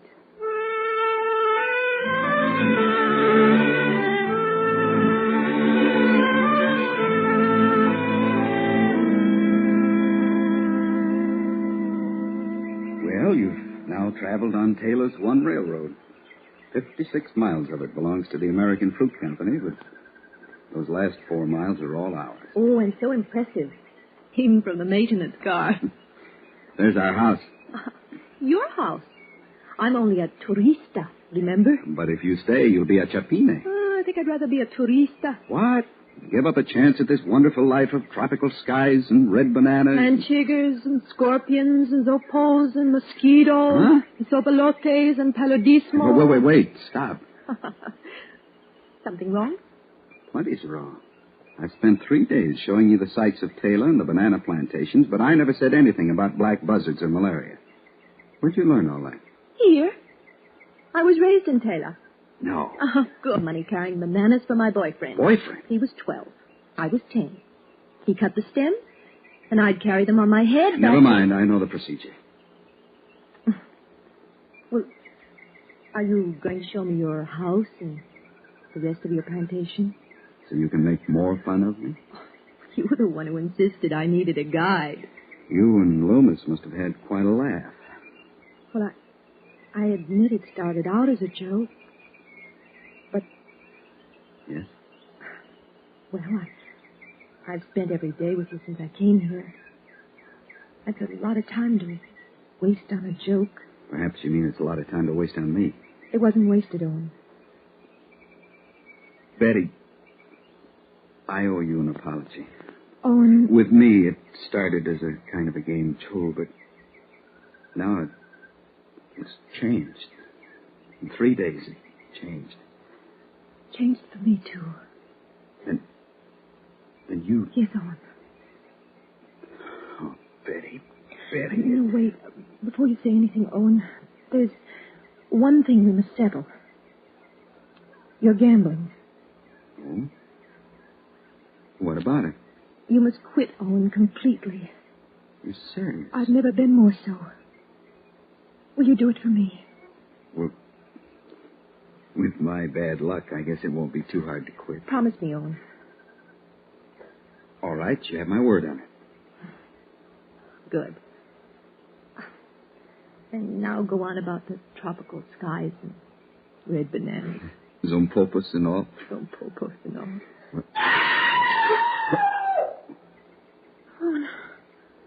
What was that? I don't know. It came from those trees there, near my house. Sounded vicious somehow. Probably just a wild cat. I think I'd better take you home, Betty. Owen, that wasn't a wild cat. Let's not talk about it. There's nothing to worry about, Betty. Nothing.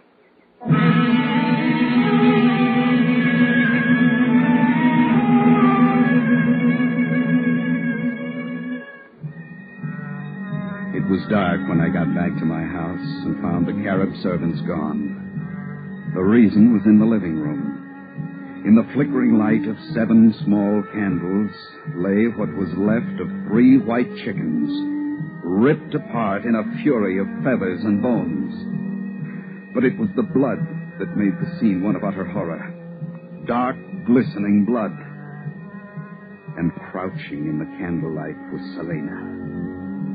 When she lifted her head, I saw her eyes. They were dark fires of hate now. And she was no longer beautiful, but something incredibly evil. Selena, why are you here? Why did you do this? Porque gods and devils love and hate, but no one knows why. Why? Get out, Selena. Get out and take this voodoo junk with you. I will go. See. But you will come to me, Owen. You will come. Never. You will come For you are cursed tonight. I have put the curse of fortune on you, Owen. The what? From now on, you will never be able to lose. My wedding gift, sweetheart.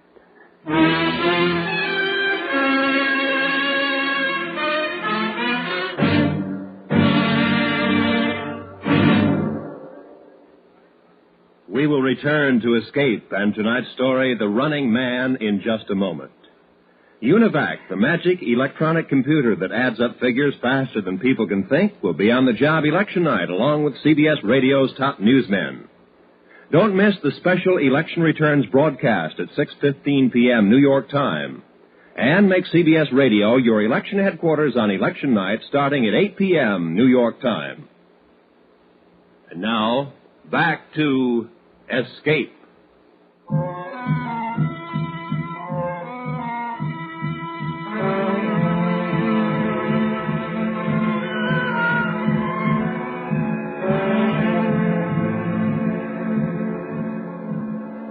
You will never be able to lose a bet. Believe it? No, of course I didn't believe it. A voodoo curse by a hysterical Carib girl? Who would? But I found myself thinking about it, wondering what it would be like never to lose a bet. And I kept thinking about it, about all the wealth it could bring, the freedom, the chance to get out of Taylor. And finally I decided to test it. At least then I could forget the whole ridiculous business. Oh, my. This last batch of yarn is certainly inferior. Fifth time today it's broken. Mr. Loomis, do you have a deck of cards here? Yes, I think I do. Where are they? Well, let's see. Oh, yes, in that drawer there. I don't see. Oh, yes, here they are. Oh, good. You going to play some rummy with Betty? I always like that game. Would you cut cards with me, sir? What's that? Oh, now, Owen, you know that I don't gamble. For a penny. That's all, just a penny. Go ahead. Oh, very well. There. Queen of clubs. Now, my turn. King. I win. Try again. 9. Jack. Again. Keep cutting. 6 of hearts. 8 of hearts. Again. Oh, and isn't this a little bit silly? No, please. All right. King. Yeah, try and beat that. Ace. Well, you are in luck today. I can't lose. Do you understand? I can't lose. The curse is working. Curse? Oh, darling, that sounds like voodoo. Voodoo? Maybe. I just don't know, but I just won 4 times in a row. Owen, what are you talking about? Is something the matter? I don't know, but I'm going to find out right now. Owen!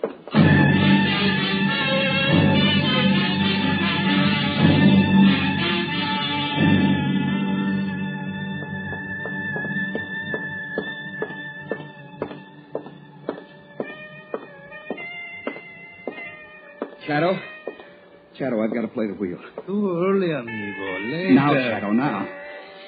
So much impatience, my friend. The croupier is not here. No one is here but me. Well, then you run the wheel. Me?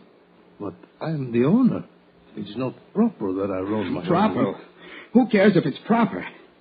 I do. Come back later and you can You play. don't hear well. I want to play that wheel now, Primitivo. Primitivo? You're giving me much insult, senor. An apology would save me the trouble of having to kill you. I'm sorry, Shadow. That was a stupid thing for me to do. Here. I hope I didn't break it.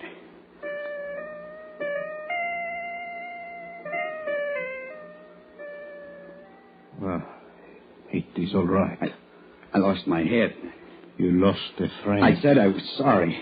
See. I'll come back later. My casino is open to the public, senor. Look, Shadow, I didn't mean that crack about Primitivo. Adios, senor. But I... Adios, Shadow.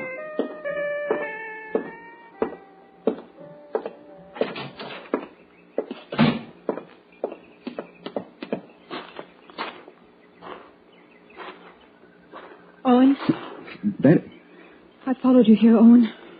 What? Aren't you forgetting something? I don't understand, Betty. A promise you made to me.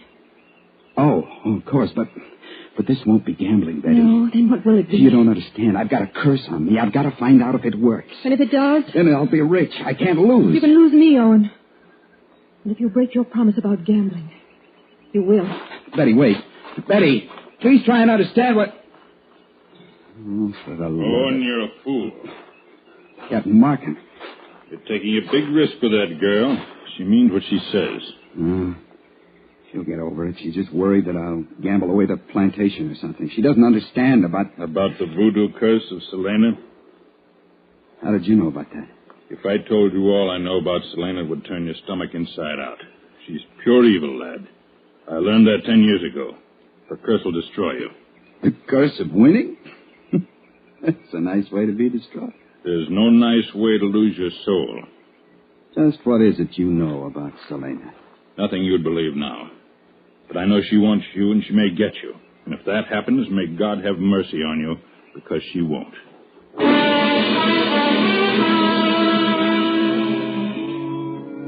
Well, I was warned, but it didn't matter then. All I could think about was the way I'd won cutting cards with Mr. Loomis. The curse seemed to be working. Maybe I was a man who couldn't lose. And that night in Chattel's casino, I found out. Número 7, señores. Rojo. You win again, Senor Owen. 10 times. 20 times. I won. In half an hour, I had won nearly 4,000 lempiras. Número 16. You cannot lose tonight, Senor Owen. Oh, not just tonight, Tomas. I can't lose, period. And to prove it, I'm going to break the bank right now. The whole works on number 1. You're pressing your fortune, senor. At 35 to 1, I'm pressing your fortune, Chattel. When that ball drops, I'll own this place. I've got Selena's curse on me, Chattel. I can't lose. Alto. Hey, what's the idea of stopping the wheel? The game is close, senor. But, well, you can't do that. I've done it, senor. Afraid of Selena's curse? You call me primitivo. That gives me the right to have a savage superstition. Shadow, please. Please, give me a chance. This is the only place in Taylor to gamble. And I have... Senor, you are unwelcome here. My game is close to you permanently. Leave the chips on the table and your bet to me is cancelled. But... All right. All right, I'll get out of here. I'll get out of Taylor. There are plenty of places in the world where I can play, and not for lempiras either.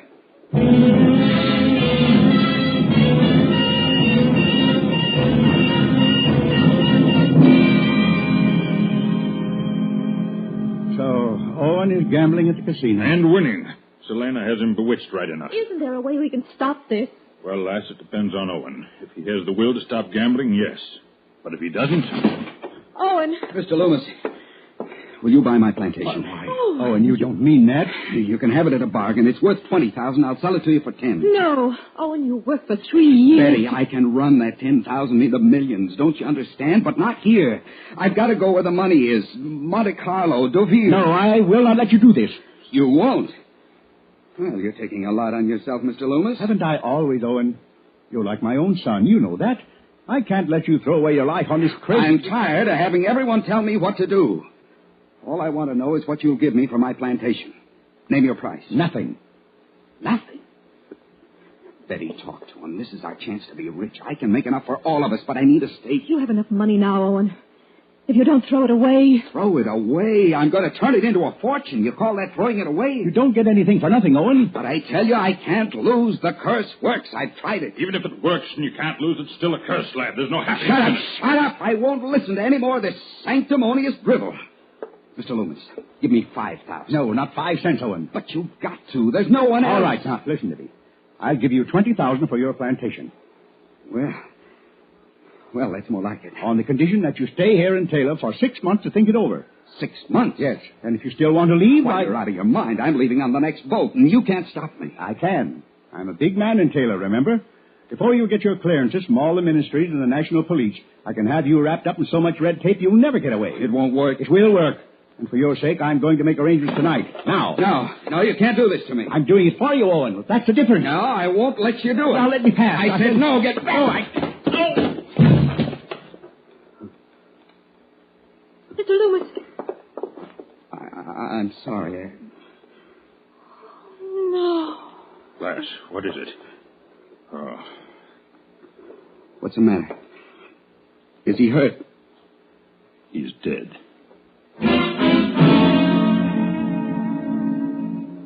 Just a little push, that's all. But when Markham lifted the old man, I could see he'd fallen on the needles with which he was knitting. The needles were buried in his back, and now blood was dripping from them onto the socks he'd been knitting for me. You killed him. He was trying to help you, and you killed him. No, it was an accident. I didn't mean... Didn't you? I only pushed him. I think I'd better get the police. Markham, wait. Betty, you know I didn't mean to hurt him. You know that, Betty. Don't touch me. But please, listen. I love you. Get away from me. I don't want your love. Just leave me alone. Won't you even let me explain? Explain to the police, Owen. Police? No. Markham, I've got to stop him.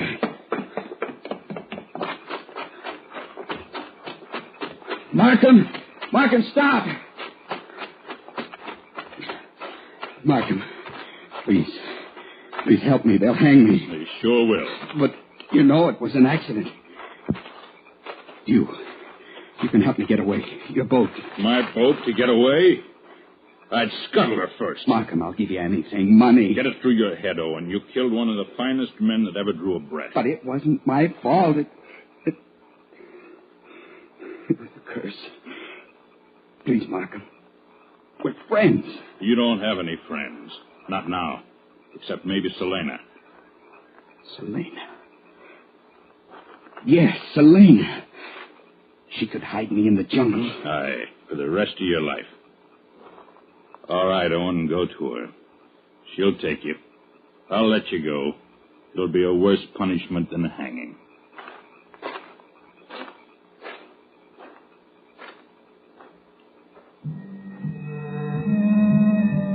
I was lost.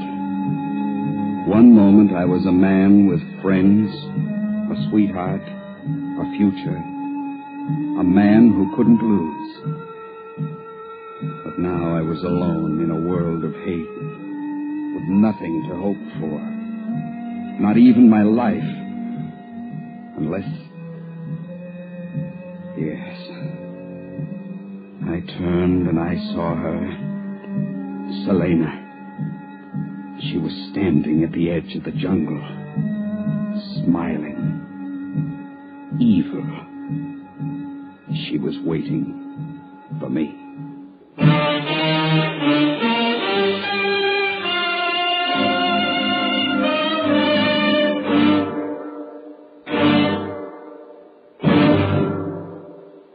Under the direction of Norman MacDonald, Escape has brought you The Running Man by Herb Purdom, starring Vic Perrin. Featured in the cast were Michael Ann Barrett and Gene Bates, with Ralph Moody, Don Diamond, Barney Phillips, and Byron Kane. Editorial supervision is by John Meston, and the special music for Escape is composed and conducted by Leith Stevens. Next week. You are standing at the entrance of a walled Arab town, while behind you, coming slowly through the night, are the shuffling footsteps of a blind beggar who will lead you into a harrowing world of darkness and terror. So listen next week when Escape brings you Kathleen Height's strange tale of adventure in North Africa, The Return.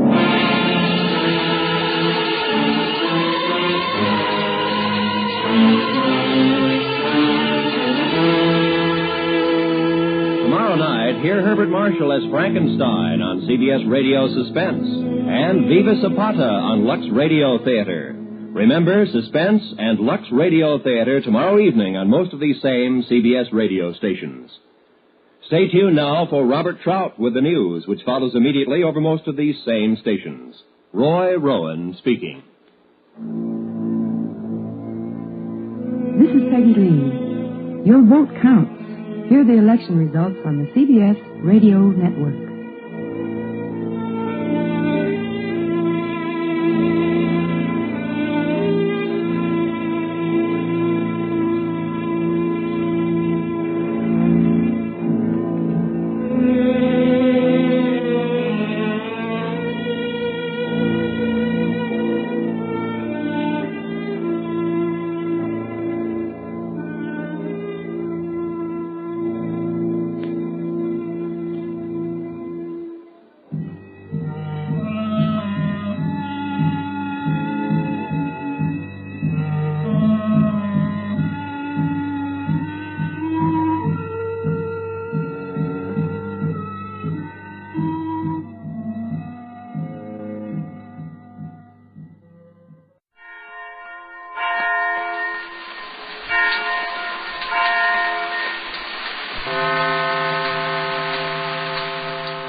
Instant Ralston and regular Ralston, the hot whole wheat cereals in the red and white checkerboard packages present Space Patrol! High adventure in the wild, vast reaches of space. Missions of daring in the name of interplanetary justice. Travel into the future with Buzz Corey, Commander-in-Chief of the Space Patrol! In today's transcribed Space Patrol adventure, Commander Corey and Cadet Happy have entered a warehouse on the planet Venus to rescue an abducted explorer. As they creep up a flight of stairs, two criminals lurk above them behind a huge barrel.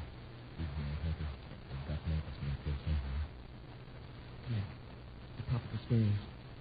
Get your hands up. We're Space Patrolmen. Come up and get us. Come on, Happy. Let's have the barrel, Paris. Roll it front of them. Hey, Commander, look out! We'll return in just a moment with today's exciting Space Patrol adventure, the Venus Tulania Mystery. Hey, look, there's the moon, and there's Saturn with the rings around it. And here's Terra, the man-made planet. Oh, hi, Space Patrollers. This is Captain Dick Tufeld. I bet you think I'm spotting stars through a telescope. Well, nope, I'm just counting up my interplanetary space coins. The slick-looking coins you get in every package of the wonderful hot whole wheat power cereal, Good Hot Ralston, instant or regular. Say, have you started collecting the sensational space coins yet? Well, you better start now because they're lots of fun. And say, are you starting your day off with a good breakfast? A power breakfast with Good Hot Ralston? The cereal that warms you up and builds you up? The cereal that has a flavor that you just can't beat? Well, gang, no other cereal gives you so much power, yet tastes so good.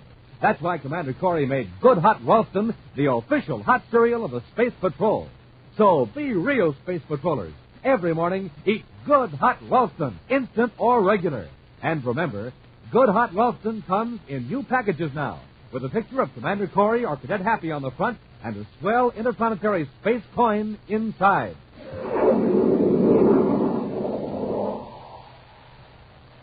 And now, for today's Space Patrol adventure, the Venus Tulania Mystery.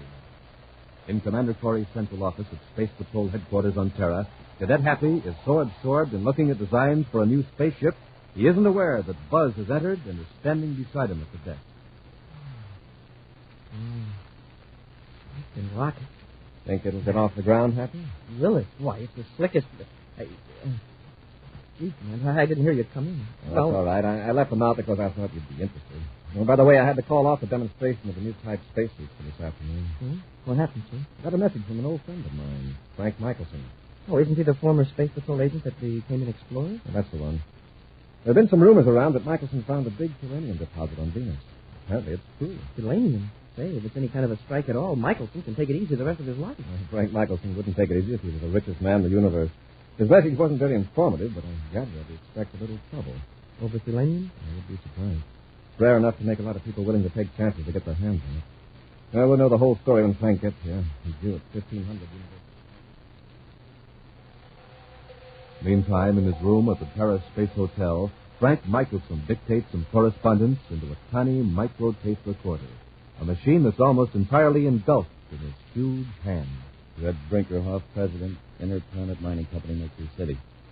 Dear Ed, in view of recent developments, I suggest that we postpone further action until I consult Commander Corey. I'll be on Mercury in about 5 days to explain fully the reasons for the suggested delay. Come in. Yes, gentlemen. What can I do for you? We just want to talk to you, Michael. Talk about that. Sure. Sit down, won't you? We'll stand, thank you. And, Mr. Michelson, I wouldn't go reaching in that drawer for a gun if I were you.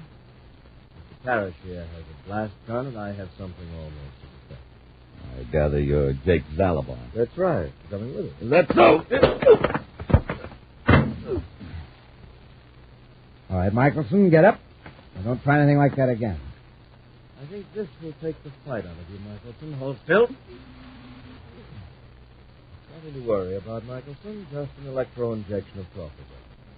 You'll be able to walk and talk, but you'll be incapable of offering the resistance. You'll be nice and peaceable. Propofol inhibits all traces of anger.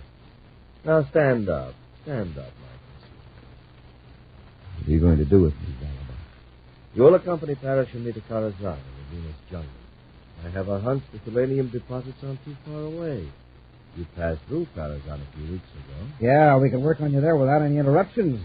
Nobody will ever come prowling around that old warehouse at the end of Meridian Street. Now, come along, Michelson. You're going to walk quietly between us. Take each other around, Parrish. Okay. Hey, he's peaceful as a lamb. For his own good, he'd better remain. Any word from Mr. Michelson, Commander? Not a thing, Happy. I can't reach him at the Space Hotel. Clerk says nobody answers the phone in his room. It's 16:30. He should have been here an hour and a half ago. This is right, Frank. It isn't an appointment. Let's go over to the Space Hotel and check on him.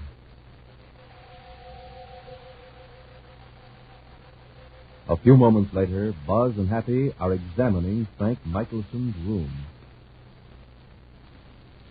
He sure didn't leave anything here to indicate where he went or why. Look here on the floor by the desk. Somebody knocked a book out. And some papers. Michelson is very neat. He doesn't like him to leave things lying around like this. Let me look through this desk. Perhaps you can find letters and notes that will indicate who Michelson has been dealing with since he arrived on Terra. No papers in here. Here's something, Happy. A miniature recorder. Michelson always carried one of these with him. Well, how about listening to what's on it, sir? This might be a good idea. I'll rewind a few feet on it.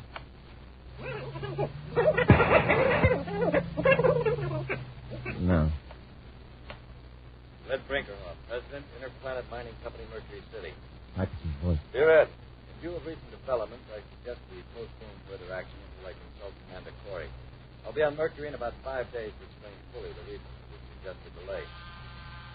Then, He's dictating a letter when someone interrupted him. Let's see if there's anything else in this tape. I'll run it ahead a little. to any conclusions you like. Now, Zalabon, take your friend Parrish and get out. First, you're going to tell us where this uranium deposit is. It's none of your business. Oh, uranium. Don't force us to get rough, Mike. Try anything in here. You don't understand. You're coming with us. Let's go! Michelson did have trouble, all right. He had presence of mind to put on this recorder and leave it in the drawer. Is that all there is in the tape? We'll find out. Listen. What are you going to do with me, Zalabon? You'll accompany Parrish and me to Karazhan, the Venus jungle. I have a hunch the selenium deposits aren't too far away. We passed through Karazhan a few weeks ago. Yeah, we can work on you there without any interruptions. Nobody will ever come prowling around that old warehouse at the end of Meridian Street. I guess that's all. This will be a cinch, Commander. All we have to do is notify Venus City Space Patrol to go to Karazhan. Zalabon and Parrish might be tipped off. We'll handle this one ourselves, undercover. Karazhan, the settlement in the heart of the Venus jungle, owed its existence to one thing, the rare Picatero plant. The fibers of this plant, dried and processed in a certain way, could be woven into a beautiful, shimmering fabric that brought high prices in exclusive shops on all the planet. Then chemists discovered a way to make synthetic Picatero fibers for a fraction of the cost. The demand for real Picatero fabric declined, and with it, the bustling activity of the jungle settlement of Karazhan. Now, visitors to Karazhan are few, but the remaining inhabitants are too lacking in vitality or curiosity to pay any attention to new arrivals. At this moment, A surface car stops in front of a bleak warehouse at the end of Meridian Street, and two men get out, pulling a third man between them. All right, Michelson. Here's your new home. I've had enough of this being shoved around, Salomon. Keep your hands off me. Well, Both apparently the effects of the talk is all wearing off. Parrish, you'll watch our guest carefully. Okay. Come on, Michelson. Door isn't locked. Go on in. Phew. This place sure reeks. Yes, that's the Picatero. There's several bales here in the warehouse. Isn't that dangerous? I thought raw Picatero gave off poisonous fumes unless it was treated. It does, but don't worry. There's enough ventilation here to keep it from bothering us. What do we do with Michelson? Take him upstairs and lock him in a room. We'll go to work on him later. Why waste time? Let's make him talk now so we can get out of this place. I've a couple of errands to run uptown. All right, Michelson, get up the stairs.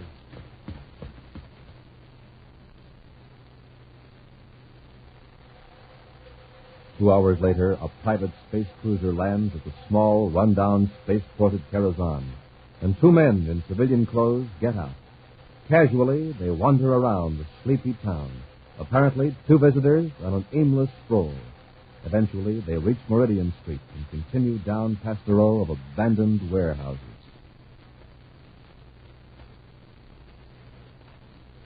Commander, this town is really dead. You should have seen it 5 years ago when the Picatero market was at its height.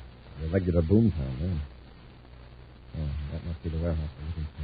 Is the surface car in front of us? Yes. Don't call your ray gun until we get inside. I'll find it here.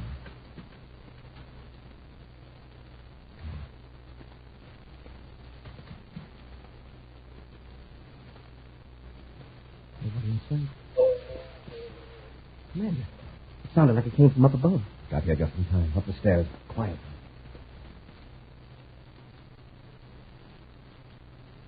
Now, Michelson, you're not going to get anywhere by being stubborn. Where's that Tulania? I said, where is it? Pretty brave, aren't you, John? Hitting a man with his hands tied. You can spare yourself a lot of pain by telling me where that Tulania is. Michelson, suppose I should offer you a share of the profits from the Tulanium in exchange for your pledge to keep your mouth shut. I keep it, and you offer me a share of what's already mine. All right, Michelson, I'll get it out of you. Salabar, lay off. What do you want, Parrish? Somebody's downstairs. What? Who? I don't know. There are two of them. I'll just see that Michelson doesn't give any warning. Oh! All right, come on, Parrish.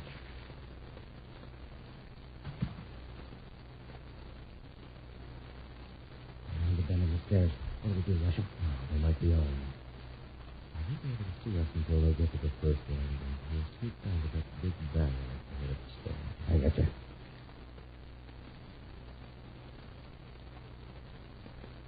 You're coming around the corner. We'll push the barrel down on it. Oh, they've seen us. Get your hands up. We're space patrolmen. Come and get us. Come on, Hap. All right. The barrel. Commander! Commander, look out!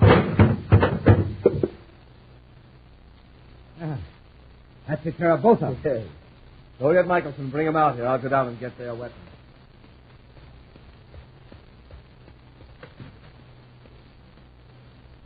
All right, Michelson, come on, up on your feet.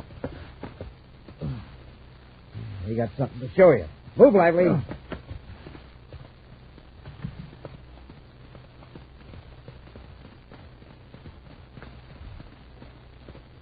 Here he is, boss. All right, take a look at these men, Michelson. You know them? Never saw them before. Well, you never will again. I recognize them. These space patrolmen. Commander Corey and his cadet. Harris, let's finish them off before they come through. Wait, you can't do that. Can't I? Who's to stop us? Well, listen, give him a chance. I'll tell you where the Tulania is. I'll make a deal. Just give him a chance. Oh. All right, Michelson. Where's the Tulania? 500 miles up the Ramada River, just south of Lake Clifton. Right up the creek. Good. We'll take you up there in our ship. Can you let these men go? Oh, no, I can't read that. Parrish, drag them to storage bin number 3 and lock them in with those old bales of Picatero. No, you can't do that. Those fumes are deadly poison. Yes, I know. In that sealed room, they can't survive more than 20 minutes. We'll return to Space Patrol in just a moment. Wow, the big game. Only 5 seconds left. But look at that center move, that basketball. Now he jumps. He shoots. It's good. His team wins. More power to him. And more power to you. Power to think fast. Power to act fast. And, gang, you'll get it from a good breakfast with that swell-tasting whole wheat power cereal, Good Hot Ralston, Instant Ralston, or regular Ralston. More power because Hot Ralston gives you all the power of whole wheat and twice as much power from the heart of the wheat. That's why a good breakfast with Good Hot Ralston means extra protein for powerful muscles, extra vitamins for sturdy growth and steady nerves. And, gang, Hot Ralston is the only cereal that gives you so much power, yet tastes so good. So join the power team. Get Good Hot Ralston, instant or regular, right away today at your grocer's. And tomorrow morning, more power to you from Good Hot Ralston. Look for the new Hot Ralston package with the picture of Commander Corey or Cadet Happy on the front and the free space coin inside.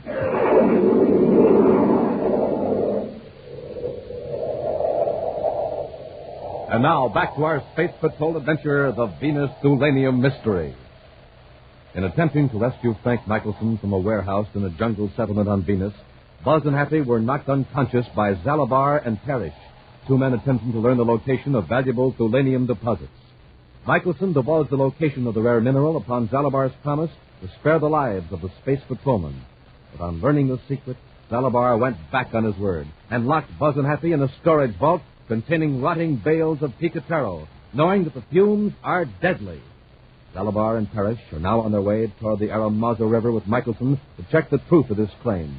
Meantime, Buzz and Happy have regained consciousness in the stifling, fetid air of the storage bin. Oh, my head. Wow. Come on, Hap. We've got to break out of here. Where are we, Jim? Still in the warehouse. Locked us in the storage bin. It's so dark, I can't see a thing. Here's the door.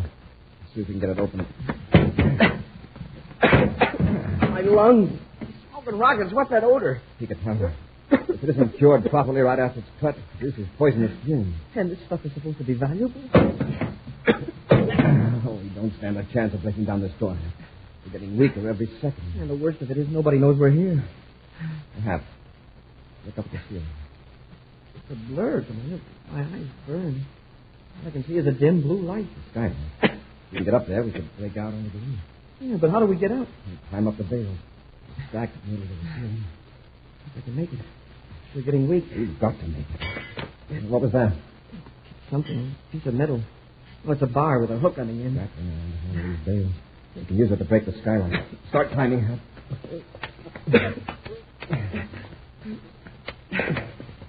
Come on, Hap. Here, I'll give you a hand. That's it. Hold on. I think I can reach the skylight from here. Now, come on, Hap. Up to the skylight. Yes, sir. That's it. Careful, don't cut yourself. Oh, fresh air sure feels good. Now, if we can get down off the roof. I'm still dizzy from those fumes, Commander. Watch your step when you get near the edge. Here's the ladder. Now, don't try it till you're sure of your grip. I'll be okay in a minute, sir. Look down there. The surface car's gone. Yeah. By now, Zalabar's probably blasted off. I hope Michelson's all right. We'll go right to the spaceport and see if we can find anybody that knows which way Zalabar headed.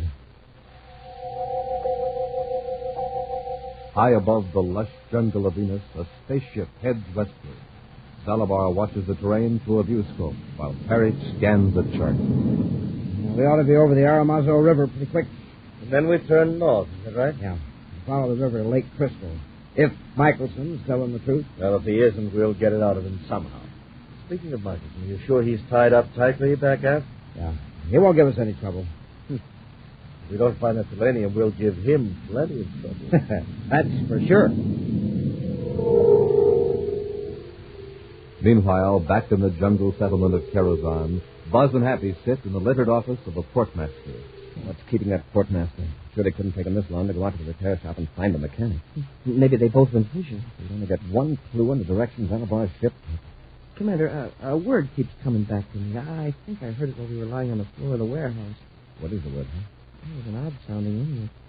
Ara something or other. Aramaza? Yeah, that's it. Does it mean anything? There's an Aramaza River some distance west of here. Do you remember anything else? No, sir. And the voices were all mixed up. But this one word seemed to stand out. I could turn up that space again. Yes, sir. Former Space Patrol Agent Frank Michael. Frank? Commander Corey's in danger. He's locked in a warehouse at the end of Meridian Street in Carazon. Hurry. Corey's in storage bin 3. Don't try to contact me. I'm held aboard a private cruiser now heading toward Aramaza River. You're right, Hap. He's still alive. That's something. Exact position unknown. The men holding me, Jake Dalabar and Griff Parrish. They're taking me up the Aramaza to a point just south of Lake Crystal. They're armed and dangerous. This is Frank Michael. Help Corey first. He's cut off. I don't know where he's going. Right. Get to the ship. We'll blast off for the Aramaza.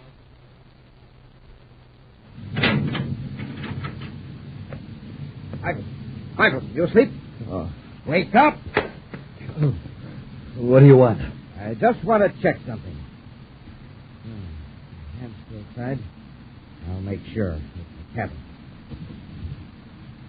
Don't you wish you'd known about this being in here? Spaceophone. I'll just take it with me so you won't be tempted. We'll be landing pretty quick.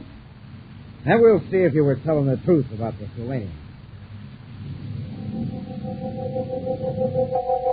Following the course of the Aramazo River, Commander Corey and Cadet Happy fly high above the surface of Venus. The thick mist shrouds the jungle from sight, but the penetrating rays of the infrared viewscope show the terrain in sharp detail. Gee, sir, not another word from Michelson. I hope it doesn't mean Zalabar or Parrish caught him using the spaceophone. The weak signal. Atmospheric conditions could account for his fading out. I hope that's it. You were the only ones that heard him. According to my last check, was Space Patrol Venus City. Commander, there's a ship down there at the foot of one of those hills, right near the river. See it? Yeah. Why would they land there? They must have forced Michelson to tell where the selenium deposit is. That means we've got to work fast. Michelson's really in danger now. Right, but we can't risk tipping them off. We'll land on the other side of the hill and work around on foot. Carrying or testing equipment, Zalabar and Parrish force Michelson ahead of them up the steep slope of the hill. Go on, Michelson. Keep moving. You're supposed to be the hardy outdoor type, you know. Ever try climbing a hill with your hands tied behind you? You're lucky we aren't making you carry some of the equipment. Save your breath. Keep moving. There's a storm coming up. How much farther is it, Michelson? We're not crossing the border. A few hundred yards farther up. This had better not be a stall. I told you there was selenium here, didn't I? Dalabar, listen. What? What is it? I thought I heard a roar like spaceship rockets. Just distant thunder. Keep moving.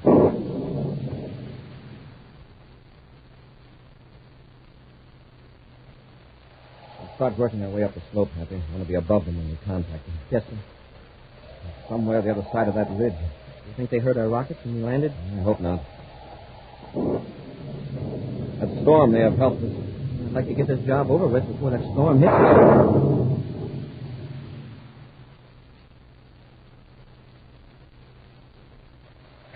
Listen, Michelson, are you sure you know what you're doing? This trip was your idea. Don't get cute. You're just making it tougher for yourself. Okay, try some of these rocks. Please, get the equipment. Aren't you going to help? We're going to be fighting the storm pretty quick. All right, I'll give you a hand. All you'll need is the electrospectroscopic analyzer. If you know anything at all about it, you'll recognize selenium. We know enough about it to tell if you're pulling a fast one, Michelson. Here, how about this chunk of rock? It's too big. Who's asking you? It is too big, Parrish. Here, this is more like it. Put it in the test chamber. I have the dial set. Okay. Turn on the power.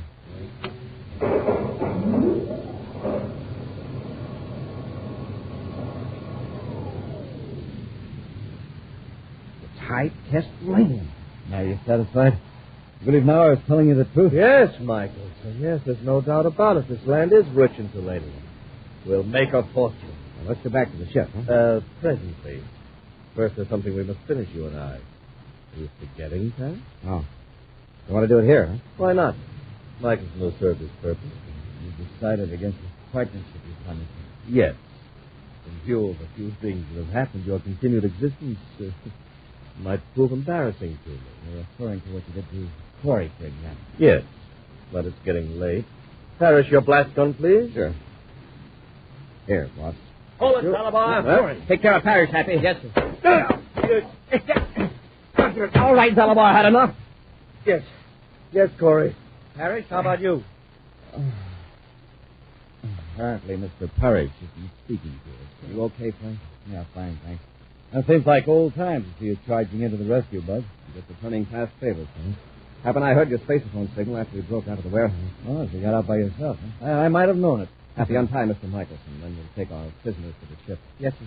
I'll have you loose in a moment, Mr. Michelson. You know, for a while there, I was afraid I was in for it. Listen to that thunder. If you'd have been a few minutes later, I'd have been drenched to the skin.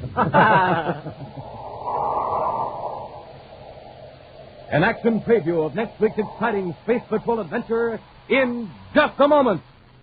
Hi, gang. This is Captain Dick Tufeld. I'd like to tell you about a space patroller I know. Every morning when he sits down to his breakfast, and you can bet there's always a bowl of good hot Ralston there, he starts thinking about what he's going to do when he's a big guy. One day, he'd like to be a jet pilot and fly a plane faster than the speed of sound. Or be an All-American, the hero of the nation. But one thing for sure, my Space Patrol pal is on his way and ready for anything that comes. Because every morning he eats a good breakfast with a hot whole wheat power cereal, good hot Ralston, instant or regular. Yes, sir, he's packing in vitamins and minerals, too, and delicious. Every spoonful tastes better than the one before. Each bowlful tastes like more. And no other cereal gives you so much power, yet tastes so good. So, Space Patrollers, get some today. Good hot Ralston, instant or regular. Look for the new hot Ralston packages with the picture of Commander Corey or Cadet Happy on the outside and with the swell interplanetary space coin on the inside. And now, a preview of next week's exciting Space Patrol adventure. Buzz and Happy have reached the end of an underground passage on the planet Mercury. Through their portable spacephones, they hear Major Robertson up on the surface. Commander, how about coming back up to the ship? I've got a strange feeling about this whole layout. You might as well, Robbie. We can't go any farther. Come on, Hank. Yes, sir. Hey, Commander, there's a gate sliding shut. We're sealed in here. Stone gate cut us off. Take a look at Commander. Where's that noise come? Commander? Commander, where are you? What's the matter, Hap? Major, the commander was right here beside me, and now he's vanished. Be sure to join us next week for the thrilling story, The Lost Dimension, when Instant Ralston and Regular Ralston again present Space Patrol! Space Patrol, created by Mike Moser, starring Ed Kemmer as Commander Corey and Lynn Osborne as Cadet Happy, was written by Lou Houston, produced and directed by Larry Robertson, executive producer Mike Devery. Other players were Lawrence Dobkin, Norman Jolly, and Ken Mayer. Dick Tufeld speaking. Now, don't forget to tune in next Saturday and every Saturday when Instant Ralston and Regular Ralston again present Space Patrol! This is Captain Dick Tufeld reporting on something new, something sensational in every new package of rice checks and wheat checks. Listen, Commander Corey is now putting a wonderful new Space Patrol trading card inside every new package of rice checks and wheat checks. And I mean the most exciting trading cards you ever saw. Trading cards with space pictures in full color. Trading cards that gleam and glisten. Trading cards that are good and stiff, just right for flipping. Trading cards that are full size, more than 3 inches long, more than 2 inches wide, with an exciting story of the picture on the back of each one. Now, right now, the trading cards are all about rockets and jets and weapons. But that's just series number 1. Series number 2 and number 3 will follow soon. There'll be exciting pictures of space heroes, stars, and planets. Altogether, there are 40 different exciting Space Patrol trading cards. Now, gang, think of what a terrific collection they'll make. Think of the fun you'll have trading them, flipping them, and learning amazing facts about outer space. So start collecting your official Space Patrol trading cards today. Look for the packages of rice checks and wheat checks that tell you on the outside there's a full-color, full-size Space Patrol trading card inside. Be sure to see another exciting Space Patrol program on your local ABC television station. Consult your local paper for time and channel. This program is broadcast for our armed forces overseas through the worldwide facilities of the Armed Forces Radio Service. Space Patrol came to you transcribed from Hollywood. This is ABC Radio Network.